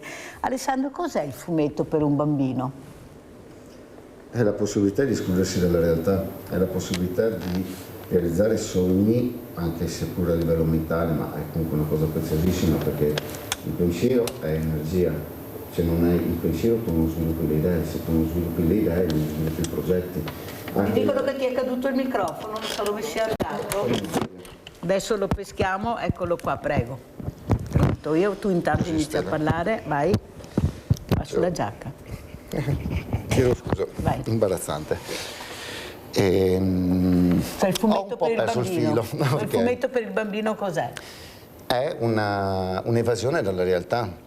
E sono evasioni sane dalla realtà, sono evasioni che poi aiutano il bambino. Leggevo l'altro giorno un articolo di un bambino che è stato punto da una decina di api e si è salvato perché ha pensato al suo eroe di come canalizzava l'energia, di come canalizzava il chi finché non sono arrivati i soccorsi. Quindi è anche un'energia che magari l'adulto non riesce più a trasmettere perché l'adulto ormai si è disconnesso col suo bambino interiore e l'adulto si disconnette dal bambino interiore quando appunto inizia a utilizzare parole come impossibile. Invece nella vita bisogna crederci. Ok, ci saranno obiettivi che noi non riusciremo a vedere perché saranno obiettivi a lungo termine, però se insegniamo ai ragazzi che nulla è impossibile, allora il possibile sarà anche a loro portata di mano. Non dobbiamo pensare a un bene nostro, dobbiamo pensare a un bene futuro, perché nel mondo che sarà non si sa mai, magari esiste anche la reincarnazione e toccherà a noi riprendere in mano ciò che avevamo cominciato, seppur inconsciamente. Le storie hanno questa forza. Il bambino che diventa adulto con queste storie nel sangue, nell'anima e delle morali che diventano man mano sempre più sane. Ricordiamoci le storie che si raccontavano all'epoca nel Medioevo erano storie di non propriamente con un lieto fine, ma perché si puntava a insegnare la sopravvivenza all'uomo. Adesso invece si sta iniziando a insegnare la speranza, la voglia di cambiare, la voglia di ottenere un mondo migliore. Che magari l'uomo nell'Ottocento non pensava che ci sarebbe stata un'evoluzione del genere e non considererebbe certamente il nostro mondo come un mondo migliore, ma dipende. Però il mondo che ci fanno vedere sono questi esempi negativi che disturbano molto rispetto agli esempi positivi che li abbiamo, ma che non facciamo vedere o pochissimo. Andiamo a vedere questo ammonimento in Maranza a Montebelluna.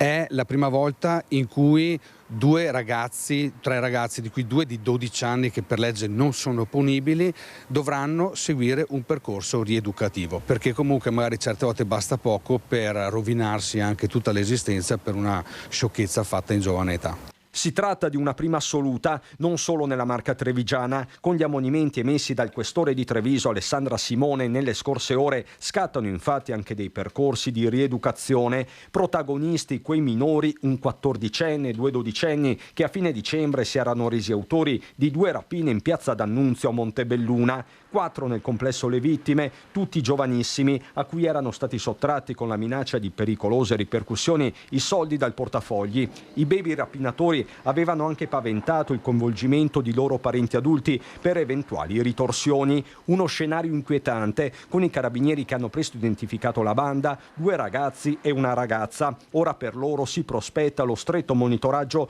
di educatori e psicologi dell'ULSS 2 nell'ambito della task force educativa avviata con la questura. 2 le fasi: primo il coinvolgimento della famiglia, secondo quello della scuola, con un occhio di riguardo al tempo libero.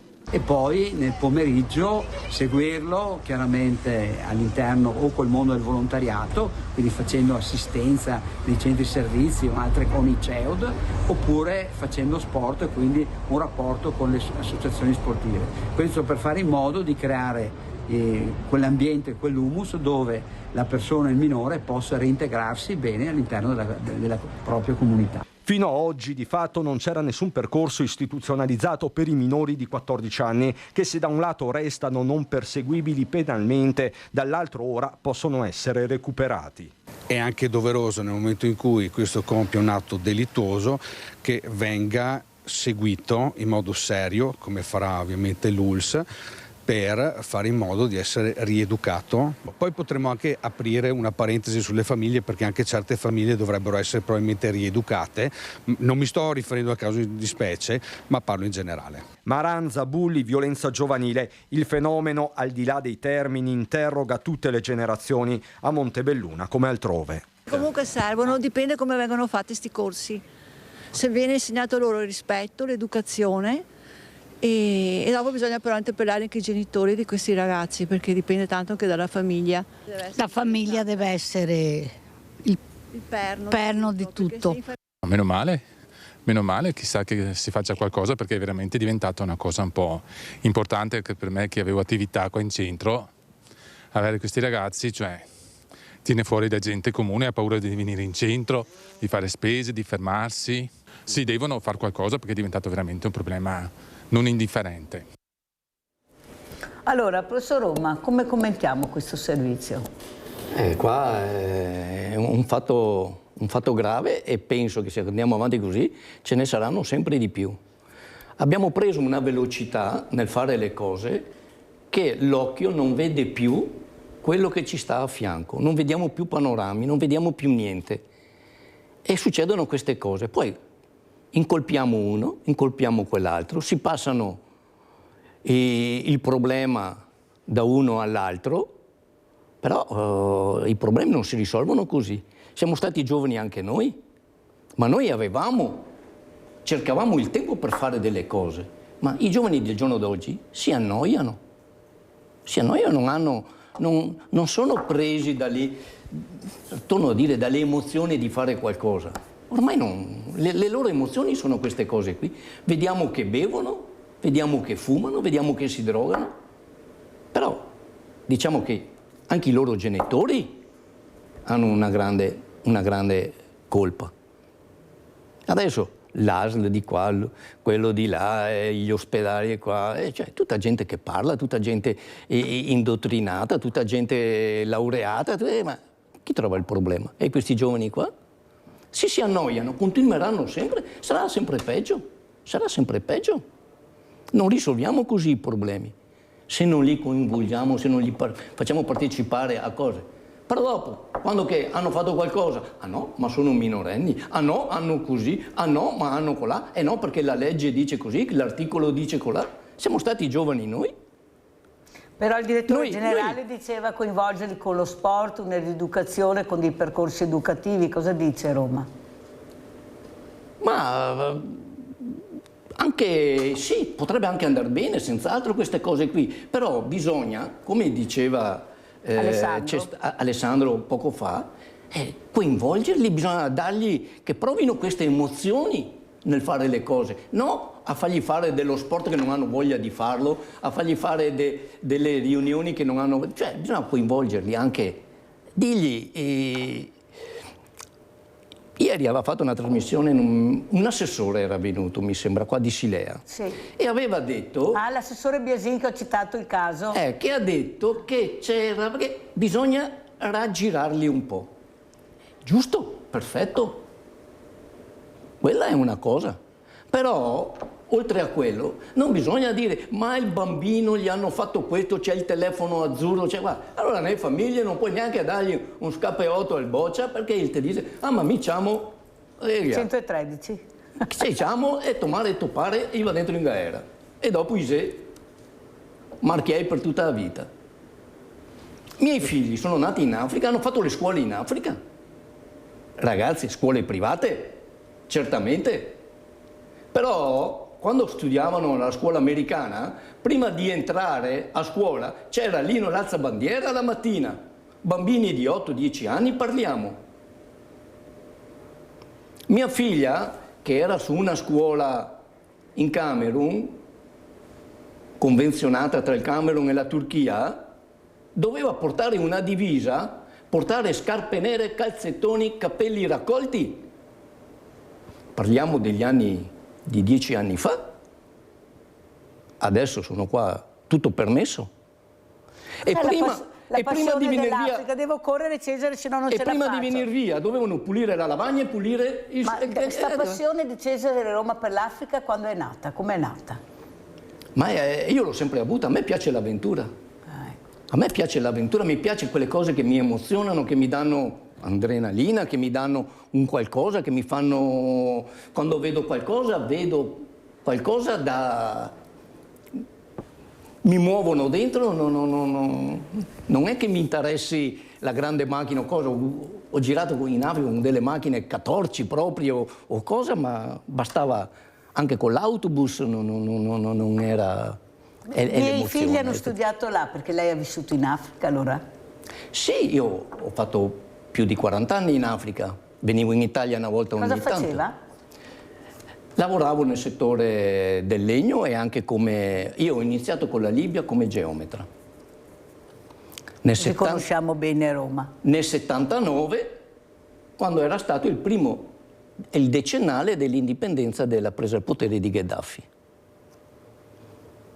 Io ho conosciuto Gheddafi, un uomo carismatico, bello, altamente, e con delle idee che nonostante tutto qui nell'Occidente parlavano, ma era un uomo che vedeva per il suo paese e per il suo continente. Se fosse stato vivo, ancora adesso molti ricredono e dicono se ci fosse stato Gheddafi certe cose sarebbero andate. Però, momento giusto, posto giusto, momento sbagliato, periodo sbagliato. Allora andiamo a vedere questa Ninna Nanna dell'Anguana di Alessandro Cestaro e poi commentiamo.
Sento sempre torno al lavado perché mamma mi resto in cuore. Nina nana coe vento dormi adesso sta me sento finché il tempo passerà l'anguana te troverà.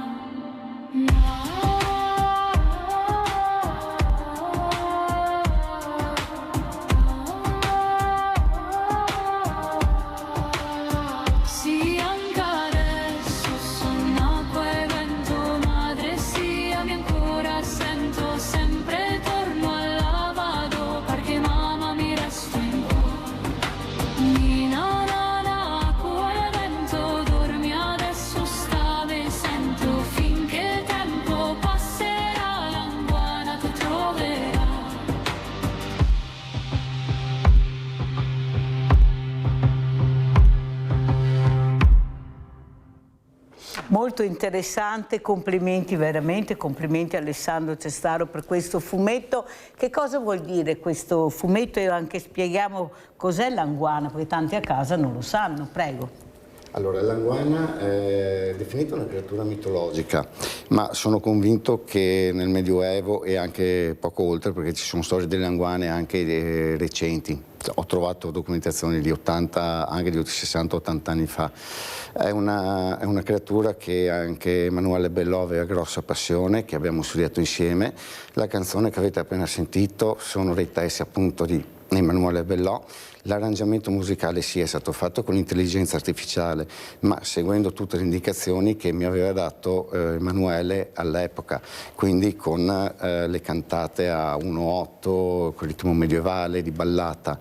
È una creatura che forse magari esiste tuttora, magari in parti più nascoste delle nostre lagune venete, una creatura affascinante a metà tra il sensuale e qui è stata illustrata come una giovane donna, però si parla anche di anziane, vecchie streghe o creature anfibie, quindi è una parte importante a mio giudizio della nostra cultura veneta. Spesso e volentieri il cinema, i media ci propongono quelle creature fenomenali, stupende, però che appartengono magari all'iconografia inglese, americana o francese, quando non ci rendiamo conto di quanto il Veneto possa avere e ospitare. Abbiamo di tutto, abbiamo avuto gente stupenda che ha avuto la pazienza di documentare queste cose e a mio giudizio il nostro compito è riprenderle, renderle reali, anche con l'aiuto dell'intelligenza artificiale, che ovviamente, ripeto, questo video, grazie per i complimenti, ma possiamo farlo molto meglio se riusciamo appunto a creare delle sinergie, mettere i ragazzi a lavorare poi di mano in modo che ci sia uno stile dei ragazzi, una musica che non sia graffiata data dall'intelligenza artificiale ma data da una persona. Abbiamo già una ragazza che si sta dando da fare per allenarsi con la canzone e ritrovare quelle nostre storie, quelle nostre filastrocche popolari e rirenderle attuali. Allora Cesare Roma come ci saluta e cosa vuole dire di questo bellissimo fumetto che abbiamo visto in video? Bello, bello e molto, molto interessante. Mi è piaciuto e gli faccio tanti auguri a Se lo facessimo Alessandro. vedere ai suoi bambini in Africa questo fumetto, cosa direbbero, Roma? Ma resterebbero molto scioccati, gli piacerebbe. Ma io sono molto, proprio a livello di fumetto così, più che di lettura, proprio come video, gli sarebbe un qualcosa che... Mi emozionerebbe? Sì, molto, molto, molto. Sicuramente anche loro hanno le loro leggende, le loro creature e sarebbe molto interessante riuscire a mettere per iscritto anche quel tipo di storie. Ma sì, sono molto attaccati alle loro tradizioni, alle loro cose, in modo completamente diverso del nostro, perché anche, come tu dicevi, queste storie, la guana medievale, così, sono cose celtiche che sono state arrivate anche qua da noi in Italia. Difatti ci sono casi anche dalle parti di Vicenza, ci sono fiumi, rigagnoli, sorgenti dove che dicono che nella notte o cosa, ci sono storie, fiabe. Ecco. Anche i nostri veneti. Sì, difatti diceva che proprio nel Veneto, perché abbiamo molte, sia come parole che come cose celtiche che sono venute e più che altro sono cose sue. Io ringrazio veramente i miei ospiti, veramente grazie a Alessandro Cestaro, grazie veramente soprattutto a questo uomo che ha fatto capire l'importanza di conoscere l'Africa quella veramente profonda, Cesare Roma, di essere stato con noi. Pubblicità.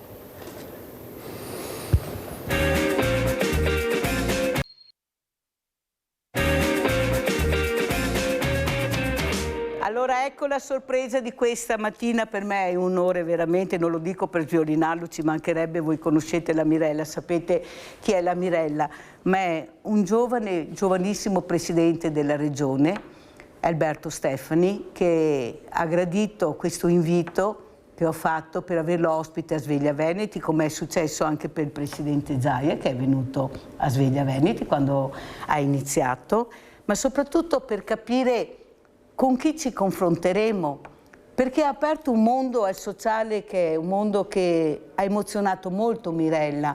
L'ha emozionata perché è facile far capire l'importanza del sociale, della solidarietà, della sensibilità.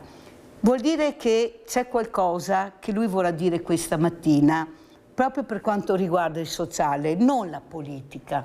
Quella è un'altra parte di Alberto Stefani che a me non interessa. A me interessa il presidente della regione Stefani per la solidarietà, questo volontariato che è stato massacrato, dobbiamo girare col commercialista, col notaio, dobbiamo pagare per fare i volontari. Noi, Presidente, che siamo stati anche con la pandemia, quelli che abbiamo aiutato, che abbiamo rischiato, andavamo noi nelle case a portare un po' di sollievo a questa comunità. Cos'è il sociale per il Presidente della Regione Veneto, Alberto Stefani? Intanto buongiorno Mirella, buongiorno a tutti i telespettatori. Direi che non possiamo che partire da un punto centrale. I nostri indici demografici ci danno una strada molto chiara. Noi avremo un aumento importante e pronunciato della popolazione più anziana, lo avremo nei prossimi 20 anni e sicuramente questo è un aspetto anche positivo da alcuni punti di vista, perché significa che la longevità della vita sta aumentando.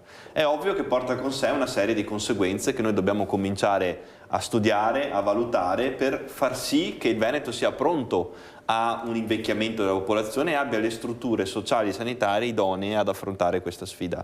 Sociale non è solo questo, è anche enti del terzo settore, è anche associazioni di volontariato, è anche associazionismo. Proprio per questo ho voluto creare un assessorato al sociale specifico con l'assessore Paola Roma, che oltre a occuparsi ovviamente di fragilità e di sociale in senso stretto, si occupa anche di associazionismo, di proloco, di realtà del terzo settore, che saranno sempre più parte integrante dello sviluppo del sociale territoriale, così come lo sarà il welfare aziendale, sempre più vicino al mondo del sociale, perché rappresenta davvero una delle prossime sfide che dovremo affrontare. Allora, nella mia testa c'è anche l'idea di creare un'area amministrativa, adesso che ci occuperemo di riorganizzare anche le strutture amministrative della Regione, dedicata al mondo dell'associazionismo, dove le associazioni potranno fare riferimento ad una persona, ad un tecnico capace di dare loro delle risposte. Negli ATS che stiamo realizzando nei vari comuni per quanto riguarda il sociale, vogliamo anche qui includere le associazioni e gli enti del terzo settore per coprogrammare e coprogettare insieme il futuro degli ambiti sociali. Oltre a tutto questo, mi piacerebbe anche coinvolgere, magari anche a partire da oggi, le associazioni di volontariato nelle case di comunità. Sappiamo che questa è una nostra grande sfida, dovremo vincere contro il tempo quella che è una grande partita di fare funzionare 99 case di comunità hub in Veneto, di farlo mettendo insieme la medicina generale, gli ambulatori, gli infermieri e perché no anche le associazioni di volontariato che ci aiutino a far conoscere queste realtà. Io le sto girando da 2 giorni, girerò tutte le case di comunità per far sì che queste possano realizzarsi nel più breve tempo possibile e dare la risposta ai cittadini del Veneto. Ogni cittadino del Veneto deve avere il suo medico di medicina generale o i suoi medici di medicina generale in continuità assistenziale e trovare un posto, che è la casa della comunità, dove trovare risposta ai suoi bisogni fisici e psicologici. Allora adesso io le faccio vedere un video che a Mirella tiene tantissimo. È una scrittrice che ha scritto questo libro, Presidente, Sorrido a me stessa. Guardiamo il video e poi sentiamo cosa dice il Presidente. Stefani, incontro. Ma se avessi di fronte il Presidente Alberto Stefani, ecco, visto che hai chiesto ormai il Presidente Zaia è da un'altra parte, cioè non è più Presidente. Tanta voglia di conoscerlo personalmente, per illustrarle non solo le carenze che lei le ha, ma anche per portarle a galla le cose che funzionano, perché non si può fare di tutto un'erba un fascio. Però mi piacerebbe tanto che lei potesse ascoltarmi con gli occhi di una persona, non di un politico, e che lei mi dicesse se sbaglio in qualcosa, se ho diritto a qualcosa in cui credo.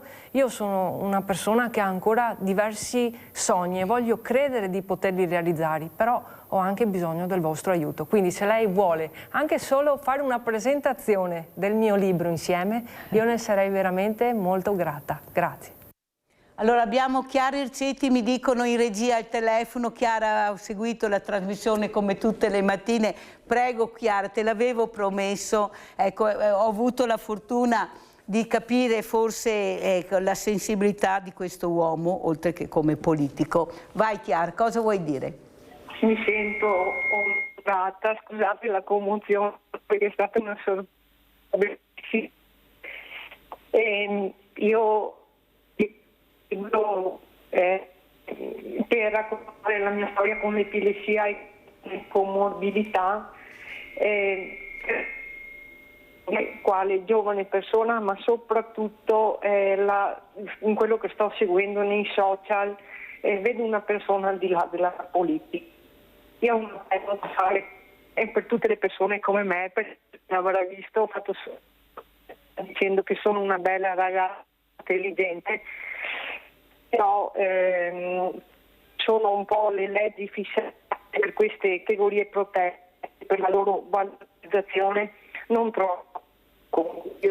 Chiara, mi dispiace, ma c'è una connessione pessima, nel senso che la voce va e viene. Allora, in attesa che mettiamo a posto la connessione, ecco, sentiamo anche cosa dice il presidente Alberto Stefani. La fragilità, la vivo, mi fa male, non riesco ad avere quello che mi aspetta di diritto, anche curarmi, perché il lavoro me lo impedisce, tanti giri, alla fine rimango con le mani in mano. Sono fragilità, Presidente? Beh, sono sfide che dobbiamo vincere e attenzioni che dobbiamo dare, perché poi di questo si tratta, e sarò felice anche magari di invitarla a Palazzo Balbi e in Regione, ovviamente con tutte le possibilità del caso, per anche condividere magari le sue esperienze, perché poi tutti pensano che un presidente di regione possa decidere all'interno di un palazzo. In realtà tu decidi e affronti determinati temi una volta che hai modo di conoscerli, di vivere quelle determinate esperienze. L'ho fatto da sindaco, perché insomma io vengo dall'esperienza di amministratore locale, poi ho fatto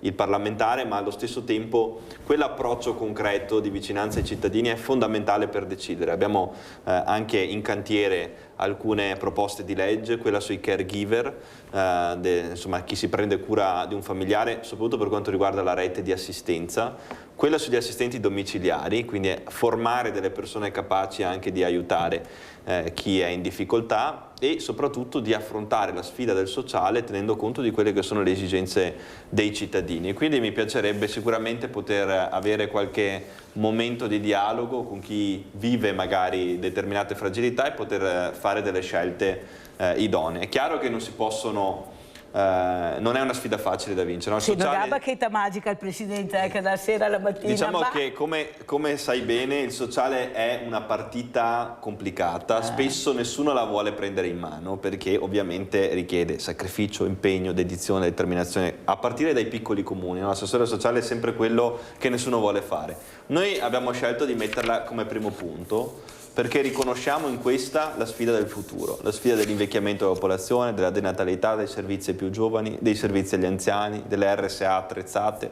Ho visitato in questi giorni alcune residenze per anziani che stanno sviluppando, e noi come Regione incentiveremo con delle risorse economiche già a partire da questo bilancio degli strumenti intelligenti, perché la tecnologia non è un nemico, deve essere vista come alleato nei processi sociali, e garantiscono assistenza anche grazie all'intelligenza artificiale, a degli strumenti tecnologici avanzati per soggetti in difficoltà, magari parzialmente non autosufficienti. Noi dobbiamo vincere queste sfide guardando al futuro. Il sociale cambia ogni anno e noi dobbiamo stare al passo. Se restiamo indietro avremo una società che continuerà ad andare avanti e noi che non saremo in grado di offrire le soluzioni necessarie. Ma la sorpresa non è finita neanche per il nostro Presidente Alberto Stefani. Adesso lo porto a vedere Ninna Nanna dell'Anguano, un pezzettino ragazzi ma piccolo.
chiami ancora sento sempre torno al lavado perché mamma mi resto in cuore.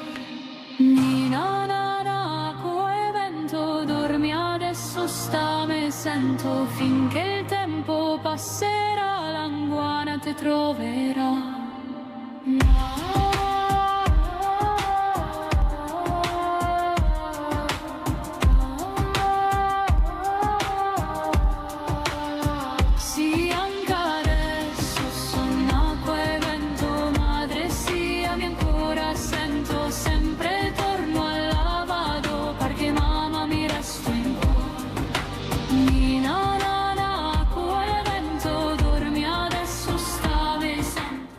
Io non so, questo video mi emoziona ogni volta che lo vedo, anche parla delle anguane del Veneto. Ecco, questo Alessandro Cestaro, ecco, che veramente ha fatto capire l'importanza di creare con questi giovani, con questi bambini, questi video meravigliosi, tirare fuori la creatività.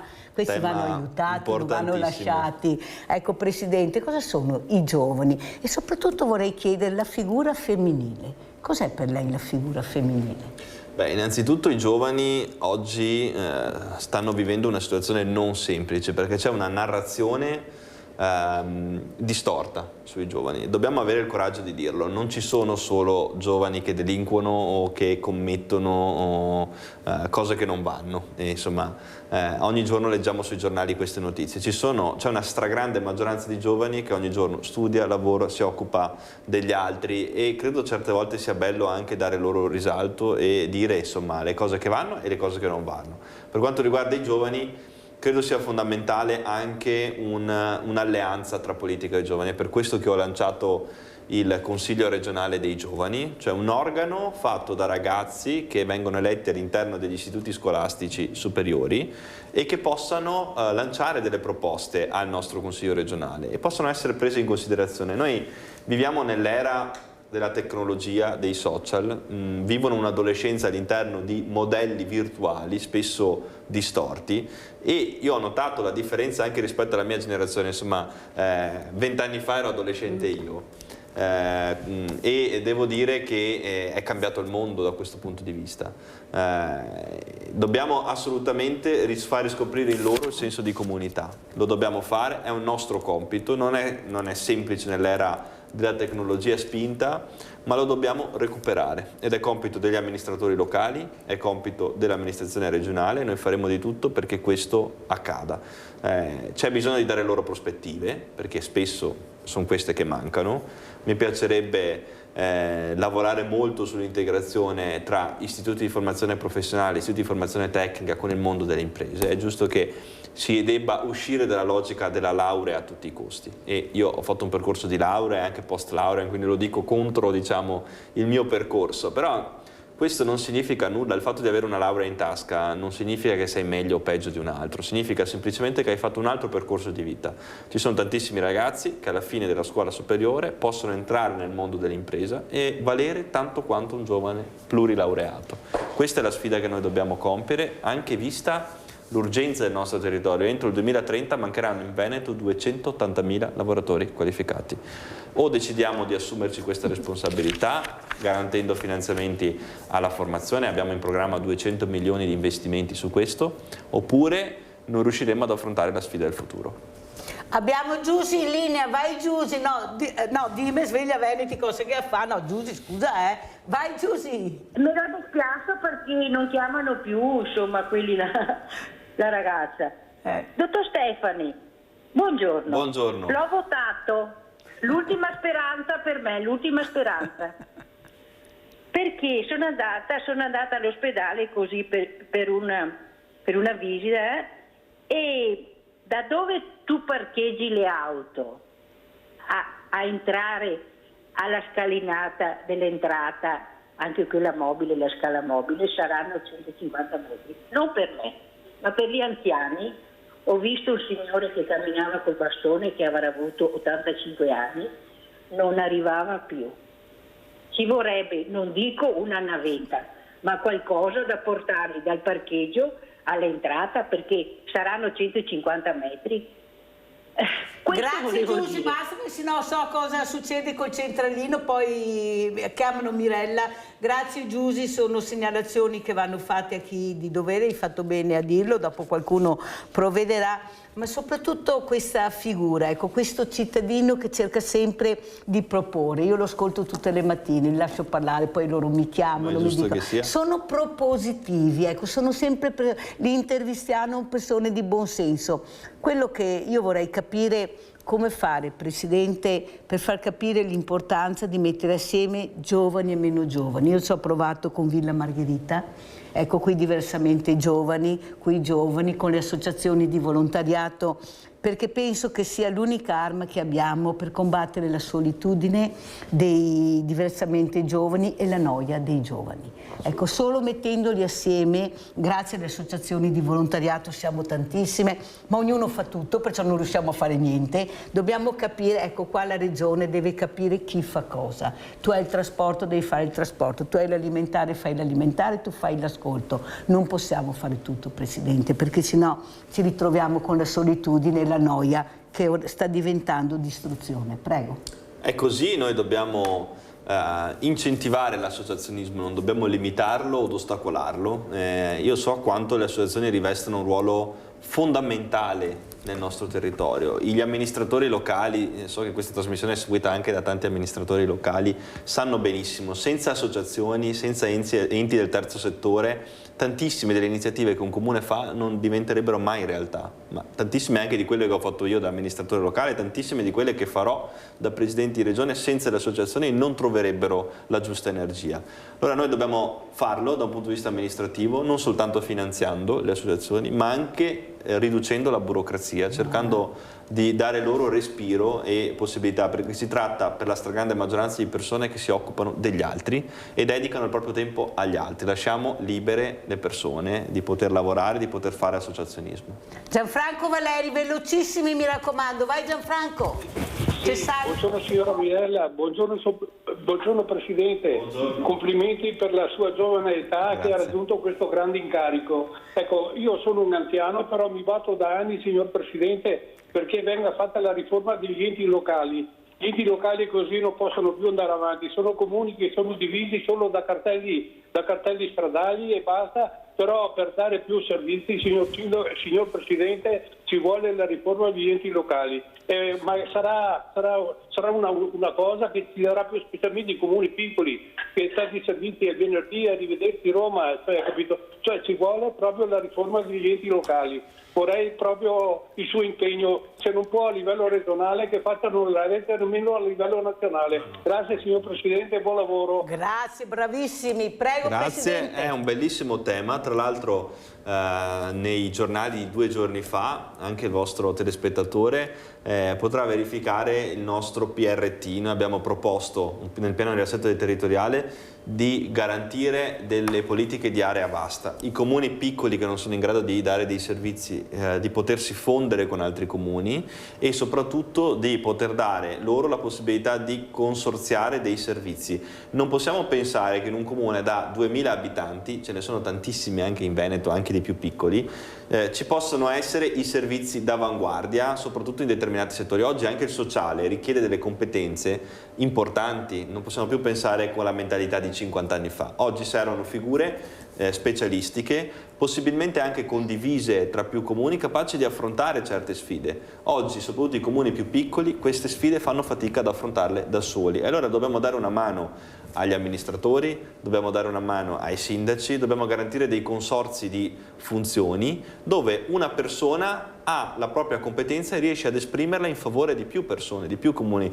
Il miglior dirigente in materia di sociale o di innovazione digitale non è che ti sta in un comune da 1000 abitanti, perché giustamente ambisce ad altre prospettive lavorative. E allora creiamo delle aree vaste, anche senza per forza fondere il comune, in cui quella persona si sente giusta per quella determinata dimensione e possa offrire la propria competenza al servizio dei cittadini. Si chiamano politiche di area vasta, noi le incentiveremo in questo bilancio con 1 milione di euro, già a partire da aprile noi andremo ad approvare il bilancio e su questo ci attiveremo, quindi ringrazio il telespettatore per la domanda. È vero, noi non possiamo riformare, noi come Regione, gli enti locali, locali, però è vero perché possiamo incentivarli con il piano di riassetto territoriale e lo stiamo già facendo.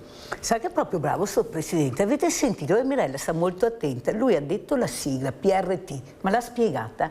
Perché delle volte mica, scusi, mi può spiegare per cortesia la sigla, perciò complimenti Presidente perché ha capito che bisogna spiegare ed è molto importante, veramente grazie. Adesso abbiamo Desenzano dal Garda, ci spostiamo, andiamo con Luciano, vai Luciano velocissimo. Mirella, ciao. Ciao. Governatore, auguri di buon lavoro. Grazie. Niente, io fra 8 mesi ho 80 anni, sono 50 anni che aspetto l'autonomia.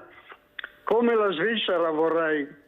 Niente, purtroppo invece di mandare la Lombardia 50 miliardi all'anno a Roma e il Veneto mi sembra 15 o 20, bisogna tenerne qua un po' per aumentare le pensioni e stipendi ai lavoratori. Qua altro che ricco nord, qua c'è il povero nord, ci sono milioni di persone povere al nord, la casa, l'affitto. Basta farlo rispondere, se no non andiamo avanti, c'è il centralino che scotta. Presidente, cosa diciamo? Allora, noi abbiamo nello scorso Consiglio regionale affrontato questo tema, quello dell'autonomia, e la stiamo già facendo partendo dalle prime 4 materie, che non sono materie secondarie. Uno è la tutela della salute, e quindi la sanità, possiamo dire, che ci permetterà di sbloccare oltre 300 milioni di risorse in favore dei veneti, perché oggi i risparmi che noi abbiamo, per semplificare un po' il messaggio, in materia sanitaria e che siamo diciamo, rispetto alle altre regioni più performanti, non possiamo reinvestirli per i veneti. Con questo risultato potremmo farlo e quindi è una soluzione molto importante. Oltre ai fondi integrativi sanitari, oltre alla previdenza, altro grande tema che riguarda tantissimi cittadini del nostro territorio, oltre alla protezione civile, oltre alle professioni. Queste sono le prime 4 materie su cui a giorni firmeremo un'intesa con il governo. Io ci sto lavorando singolarmente almeno 2 ore al giorno in coordinamento con il ministro Calderoli. Con lui tra l'altro io ho un ottimo rapporto perché ho fatto il relatore del disegno di legge sull'autonomia alla Camera dei Deputati quando ero parlamentare, e è un tema che va affrontato in maniera concreta, punto per punto. È inutile dire autonomia e dopo non portare a casa dei risultati, dobbiamo farlo in maniera concreta e quindi la affronteremo con tutta la determinazione del caso. Allora, io so che c'è Elsa da Padova, però Elsa devi aspettare perché devo far vedere una cosa importantissima. Abbiamo parlato sociali, abbiamo parlato di amministrazione, abbiamo parlato di sanità, però sentiamo cosa dice il professor Gallucci che ho avuto ospite proprio rivolto alla Regione Veneto. Andiamo a vedere questo video del professor Gallucci, una piccola parte, prego. Che cos'è la prescrizione sociale? È l'individuazione da parte di un medico o un medico di famiglia o uno specialista delle problematiche, delle fragilità che una persona ha. Dopodiché, proprio per evitare questo, diciamo, girare tra uffici, servizi, è opportuno fare una mappatura, diciamo, delle risorse esistenti e che questa mappatura sia di facile accesso attraverso quello che nel sistema sanitario nazionale inglese si chiama link worker, cioè un lavoratore che fa da collegamento. Per cui il medico di famiglia dice semplicemente: lei ha bisogno di calare di peso, ha bisogno di controllare la glicemia, trasmette questi dati al link worker, che può essere un assistente sociale o qualsiasi persona dedicata a questo ufficio, e questa persona di collegamento, diciamo, indirizza direttamente ai servizi già preventivamente attivati. Allora, io avevo promesso al professor Gallucci che avrei fatto questo passaggio e il Presidente conosceva già, perciò la ringrazio. Presidente, cosa diciamo di questo progetto anche importante? Molto utile, ne parlavamo anche all'inizio di questa trasmissione quando si faceva riferimento alla necessità anche di aiutare le persone poi ad affrontare i servizi, perché i servizi sono in continua evoluzione e c'è bisogno di avere anche dei link che aiutino queste persone, quindi il professor Gallucci, che tra l'altro è una figura stimatissima, mi piacerebbe anche magari in futuro condividere con lui un percorso e poterlo poi rendere realtà. Grazie Presidente. Allora abbiamo Elsa da Padova. Vai Elsa, velocissima. Buongiorno professore, buongiorno. Buongiorno. Grazie per aver accolto l'invito della signora di partecipare. Buongiorno. Vai, Elsa. Volevo ringraziare il Presidente per l'invito che... Ecco, vorrei segnalare la mia situazione. Io ho 88 anni e causa 2 cadute non rovinose fortunatamente, però sono stata all'ospedale, i quali i medici hanno detto che io a casa da sola non potrò più stare, che ho bisogno di un'assistenza giorno e notte. Ecco professore, la mia nipote si è interessata nei varie case di riposo, però nessuna mi accoglie perché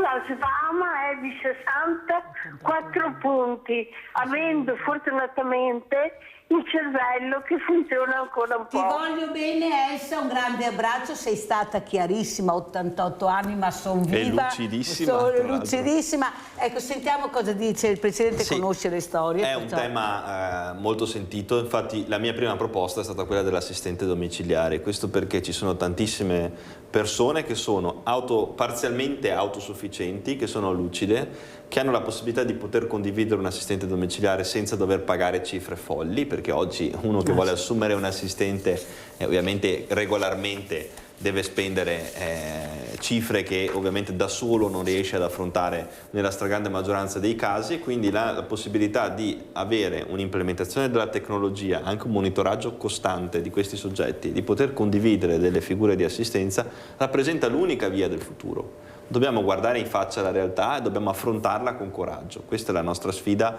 ed è quella che dobbiamo farlo anche per soggetti similari, quindi la sfida dell'assistenza domiciliare integrata anche nelle case di comunità è un'altra grande sfida che noi dobbiamo coraggiosamente affrontare. Mi piacerebbe anche promuoverla, perché tanti cittadini, anche tanti di coloro che magari in questo momento ci stanno seguendo, non conoscono ancora cos'è una casa di comunità. Beh, non l'hanno mai spiegata il Presidente fino adesso. Lo spiegheremo e verrò magari anche qui ulteriormente a spiegarlo, perché è giusto che i cittadini sappiano cosa vogliamo realizzare per loro, grazie a dei finanziamenti che abbiamo ottenuto, e soprattutto che vantaggi potrà avere per tanti cittadini veneti. Senta Presidente, è una domanda, non so se sarà imbarazzante, ma io gliela faccio. Io sono cresciuta con la nonna, questa nonna che mi manca tantissimo anche adesso. Io so anche lei quanto ha tenuto a questa nonna. Io vorrei veramente accelerare per dare l'opportunità a questi bambini di metterli assieme, a chi non ha la fortuna di avere questi nonni, oppure nonni lontani, nonni inesistenti, nonni ammalati, di quelli vivi, di metterli assieme. Gliel'ho detto anche prima, io spero che lei capisca l'importanza di questa figura. E i centri estivi vanno fatti con i nonni, Presidente, sono loro, vanno fatti con i ragazzi difficili, metterli assieme, le fragilità. Ecco, soprattutto per quanto riguarda anche la lingua dei segni, inserirla nelle scuole. Io ho una mamma, lei non la conoscerà, ma spero che lei la conosca, Raffaella, che ha adottato questi 3 bambini dalla Russia, li ha portati a casa tutti e 3 i fratellini per non dividerli, e sta passando le pene dell'inferno. Io ce l'ho messa tutta, glielo giuro, però Lisa non riesce ancora ad avere una scuola normale, la mamma non vuole sentir parlare di disabilità, mia figlia non parla ma sente, non è disabile, ma soprattutto l'importanza della lingua dei segni. Anche quando uno sta male può essere importante, perché muovi la mano, magari non parli, per lei è importante la lingua dei segni anche per le fragilità. Beh, è fondamentale, e una delle caratteristiche che ha il nostro assessore al sociale della Regione del Veneto è che conosce e sa gestire anche queste dinamiche, e soprattutto conosce la lingua dei segni, che rappresenta un fattore di inclusione importante.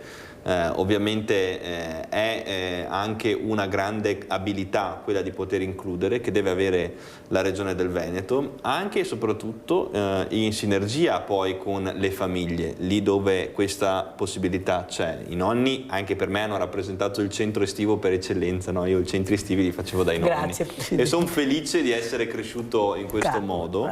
Perché insomma ho avuto la fortuna di poterlo fare e vorrei che questa fortuna l'avessero tutti, perché è una fortuna che non ha prezzo, non ha una quantificazione economica.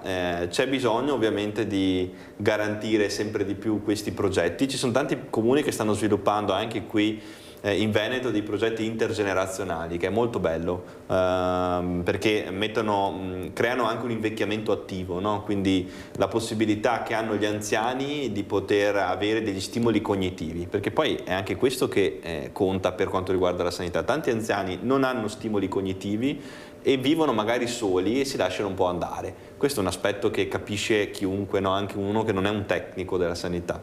Ma ci sono dei dati molto chiari su questo, quindi più saremo in grado di garantire stimoli cognitivi ai soggetti anziani, soprattutto nella direzione di una società che sarà sempre più anziana e sempre più sola, più saremo in grado noi di affrontare queste sfide. Quindi non sono solo parole, queste sono cose che si tramutano in dati che noi vediamo anche a livello sanitario. Quindi per affrontare questa sfida, stimoli cognitivi, invecchiamento attivo, associazioni, comunità. Queste sono le parole chiave se vogliamo vincere la sfida del futuro. Nadia da Treviso. Ciao Mirella e benvenuto nelle nostre case il nostro Presidente della Regione. Grazie a voi. Niente, volevo chiedere, signor Presidente, se fosse possibile cambiare le visite di invalidità, le commissioni, perché non si può dare la percentuale 100% di invalidità senza accompagnatoria con un paziente che ha bisogno di assistenza 24 ore su 24 e non c'è qualcosa di sostanza, diciamo, in denaro. E io che accudisco mio marito sono invalida anch'io perché sono stata operata un tumore al seno nel 24, dunque non so cosa dire.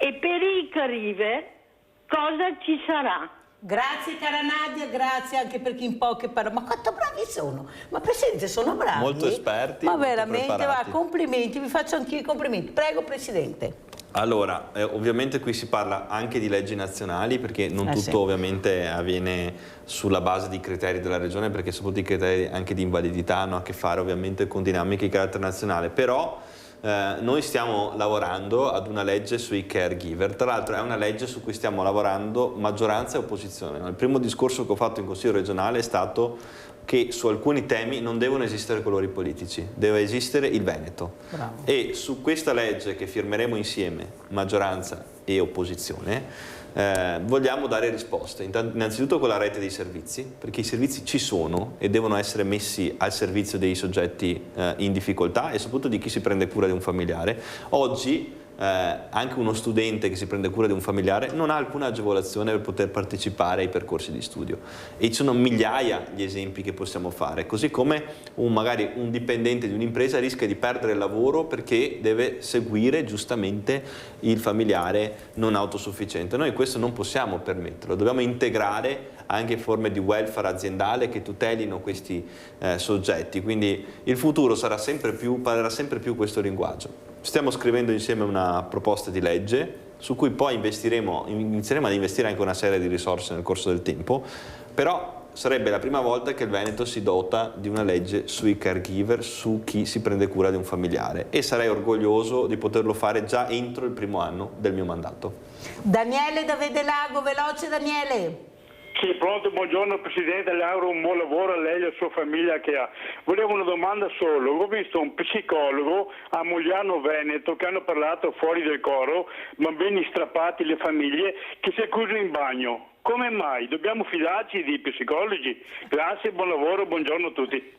Grazie Daniele, prego Presidente. Beh, allora, gli psicologi insomma sono anche tanti professionisti, persone che fanno adeguatamente il proprio lavoro, poi in ogni ambito della vita umana c'è chi si comporta bene e chi si comporta male, questo fa parte ovviamente di tutti i lavori, non si può fare di tutta l'erba un fascio per un caso singolo. Credo anche ci sia bisogno, soprattutto per i più giovani, di un'assistenza psicologica nelle scuole, che rappresenta il metodo per intercettare il disagio. Oggi i giovani dobbiamo incontrarli, dobbiamo andarci noi incontro, non dobbiamo aspettare che siano i giovani a raccontare il loro disagio, perché nella società di oggi il giovane si rinchiude in se stesso, si rinchiude dentro un cellulare, si rinchiude dentro uno strumento tecnologico, non è il giovane di 20 anni fa o di 30 anni fa che andava a suonare i campanelli degli amici per andare fuori insieme, è cambiata la società. E noi per risolvere questo disagio dobbiamo garantire servizi territoriali, vicini ai cittadini e poter andare loro incontro. Io da sindaco avevo fatto un bellissimo progetto insieme ovviamente a tutta la squadra che si chiamava Liberi di Vivere, che tra l'altro è stato anche promosso in una di queste trasmissioni, che si occupava appunto di avere una rete di educatori di strada, psicologi e figure di riferimento che andassero loro a parlare con i ragazzi in difficoltà o che magari spesso erano da soli in giro per il territorio, e hanno costruito una rete, una compagnia di amici che anche oggi a distanza di 5 anni dura nel tempo. Questi sono i risultati che contano e dobbiamo avere il coraggio di andare noi nei territori. Questa è la vera sfida, non aspettare che loro vengano nelle istituzioni. Allora, io ho raccontato l'altro giorno, non per farmi vedere bella, per far capire, perché io sono stanca della paura, io non ho paura di questi ragazzi, e raccontavo appunto agli spettatori che l'altro giorno, 15 giorni fa, passando proprio su una delle vie più critiche, ho visto questi ragazzi seduti, e io mi sono seduta vicino a loro, cioè mi hanno guardato come dire, ma questo è droga? E gli ho detto, andiamo a berci un caffè, ragazzi, una cioccolata, dai, andiamo. No. Comunque sono venuti, Presidente, sono venuti. Ecco che non erano più in Maranza, ecco che non erano più delinquenti, ma in questa caffetteria erano dei ragazzi giovani con Mirella che si bevevano un caffè. Allora, quello che ha detto lei è molto fondamentale, dobbiamo prenderli, andarli noi a prendere, parlare assieme, capire quello che è più difficile, quello che ha più problemi, quello che invece si può recuperare subito con il dialogo, quello che invece ha bisogno di una struttura. Però dobbiamo andare noi, loro non arriveranno mai. Questo penso io, Presidente, però io sono ripassata e loro mi hanno fatto così, ho detto, oggi niente caffè, però loro si sono ricordati di me e sono sicura che loro non mi avrebbero fatto del male. Mirella da Riese Piodecimo. Ciao Mirella. Ciao cara. E buongiorno al suo ospite meraviglioso, Alberto, lo vedo sempre per la televisione. Buongiorno. È bravissimo e bellissimo, basta. E allora dico, guarda, ho 74 anni, vivo sola e quella. E comunque sono andata a Riese 1000 volte per avere qualcosa che prendo solo la reversibilità di 700 euro, 7,20 così e basta. Niente là. E mi devo arrangiare in tutto su tutto, anche le bollette che sono arrivate sono care, ho chiesto di pagare a rate, non si può perché io vivo nel lusso, ma sai che io vivo in un appartamento di 100 metri quadrati e ora vivo nel lusso. Certo che te vivi nel lusso, ma senti che guerriera che te sia, altro che nel lusso, te vivi 100 metri quadri di appartamento, 700 euro, scusa me. Grazie cara Mirella, un abbraccio cara, mi fa piacere veramente. E questo confronto diretto, senza passaggi, senza storie strane. Cosa dice Presidente? Beh, come sono così. queste persone? A me piace confrontarmi con i cittadini, è chiaro che ovviamente è più facile stare dietro una segreteria e avere tutto filtrato, però io sono fatto così, nel senso che la mia attività politica è sempre stata in mezzo ai cittadini, quindi mi mancherebbe completamente un aspetto anche della mia personalità se non lo facessi, e credo sia giusto essere così. Poi è ovvio che questo ha degli effetti positivi, e anche magari qualche volta incontri anche delle persone che magari non capiscono fino a che punto possono arrivare, ma fa parte della comunità, no? Quindi è giusto che un presidente di regione sia in mezzo ai cittadini. Grazie. Presidente, è finito il tempo, io la ringrazio. Con quale messaggio ci saluta e con quali auguri? Beh, innanzitutto col messaggio che ritornerò in questa trasmissione ad ascoltare i cittadini, perché mi permette di interloquire direttamente con loro, e soprattutto con il ringraziamento per la fiducia che mi è stata data, perché è andata oltre ogni aspettativa, e ovviamente io lavorerò giorno per giorno per meritarmi questa fiducia in mezzo a voi. Grazie diciamo al Presidente della Regione Veneto Alberto Stefani, ma anche a Stefani Alberto, all'uomo, al fidanzato, al nipote, al figlio, perché la famiglia ha seminato veramente bene, almeno queste sono le aspettative. Grazie, adesso andiamo a vedere l'assegno di Mirella, che è il vostro assegno, e grazie, siete stati bravissimi come sempre. Ciao grande famiglia di Rete Veneta, oggi siamo a Pieve di Soligo, vicino diciamo, e stiamo firmando il contratto per una famiglia che voi conoscete. Entriamo. Sei contenta? Sì. Ok.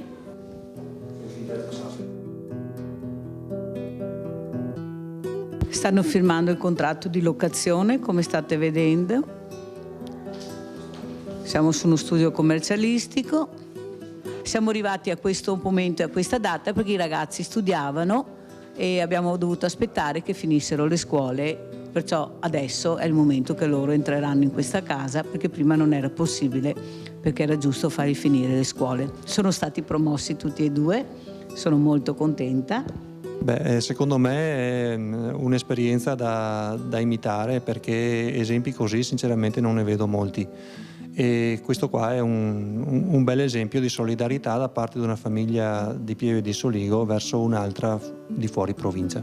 Tutti ci possono trovare in difficoltà, e naturalmente per trovarsi in difficoltà è bello anche aiutare gli altri. Cioè, quando tu hai provato la vita che è abbastanza dura, roba del genere, e dici dare un aiuto, però a sapere a chi la dai ti dà soddisfazione, non per la gente, ma per tenerla tu dentro, insomma una cosa interna tua. È una cosa grande, grazie, io spero di meritarla, ecco, di meritare tutto questo. Soprattutto per i tuoi figli? Sì, per loro, e perché siamo stanchi. Però devo ringraziare anche il sindaco di Tribano, che ha aiutato questa famiglia come ha potuto, diciamo, perché purtroppo è così anche per i sindaci, però mi sta molto vicino. Adesso io consegno l'assegno di Rete Veneta, lo do al dottor Garbuglio, quale provvederà per le utenze, per quello che servirà per iniziare questo percorso molto difficile per questa famiglia che non lavorano, e perciò i ragazzi hanno bisogno di tante cose. Anzi, ringrazio le persone che avevano dato le scarpe nuove, sono stati promossi, e perciò un paio di scarpe per ciascuno, un bellissimo lampadario, un tappeto per la Gabriella, e poi questo assegno per aiutarli a iniziare questo percorso, perché la vita è molto dura e il percorso anche. Grazie di cuore alla grande famiglia di Rete Veneta, che anche questa settimana mi permette di trovare un po' di respiro. Grazie, non ho parole, grazie di tutto, per i bambini specialmente. Tanto bene vuoi i tuoi ragazzi? Tantissimo, tanto, sono la mia vita.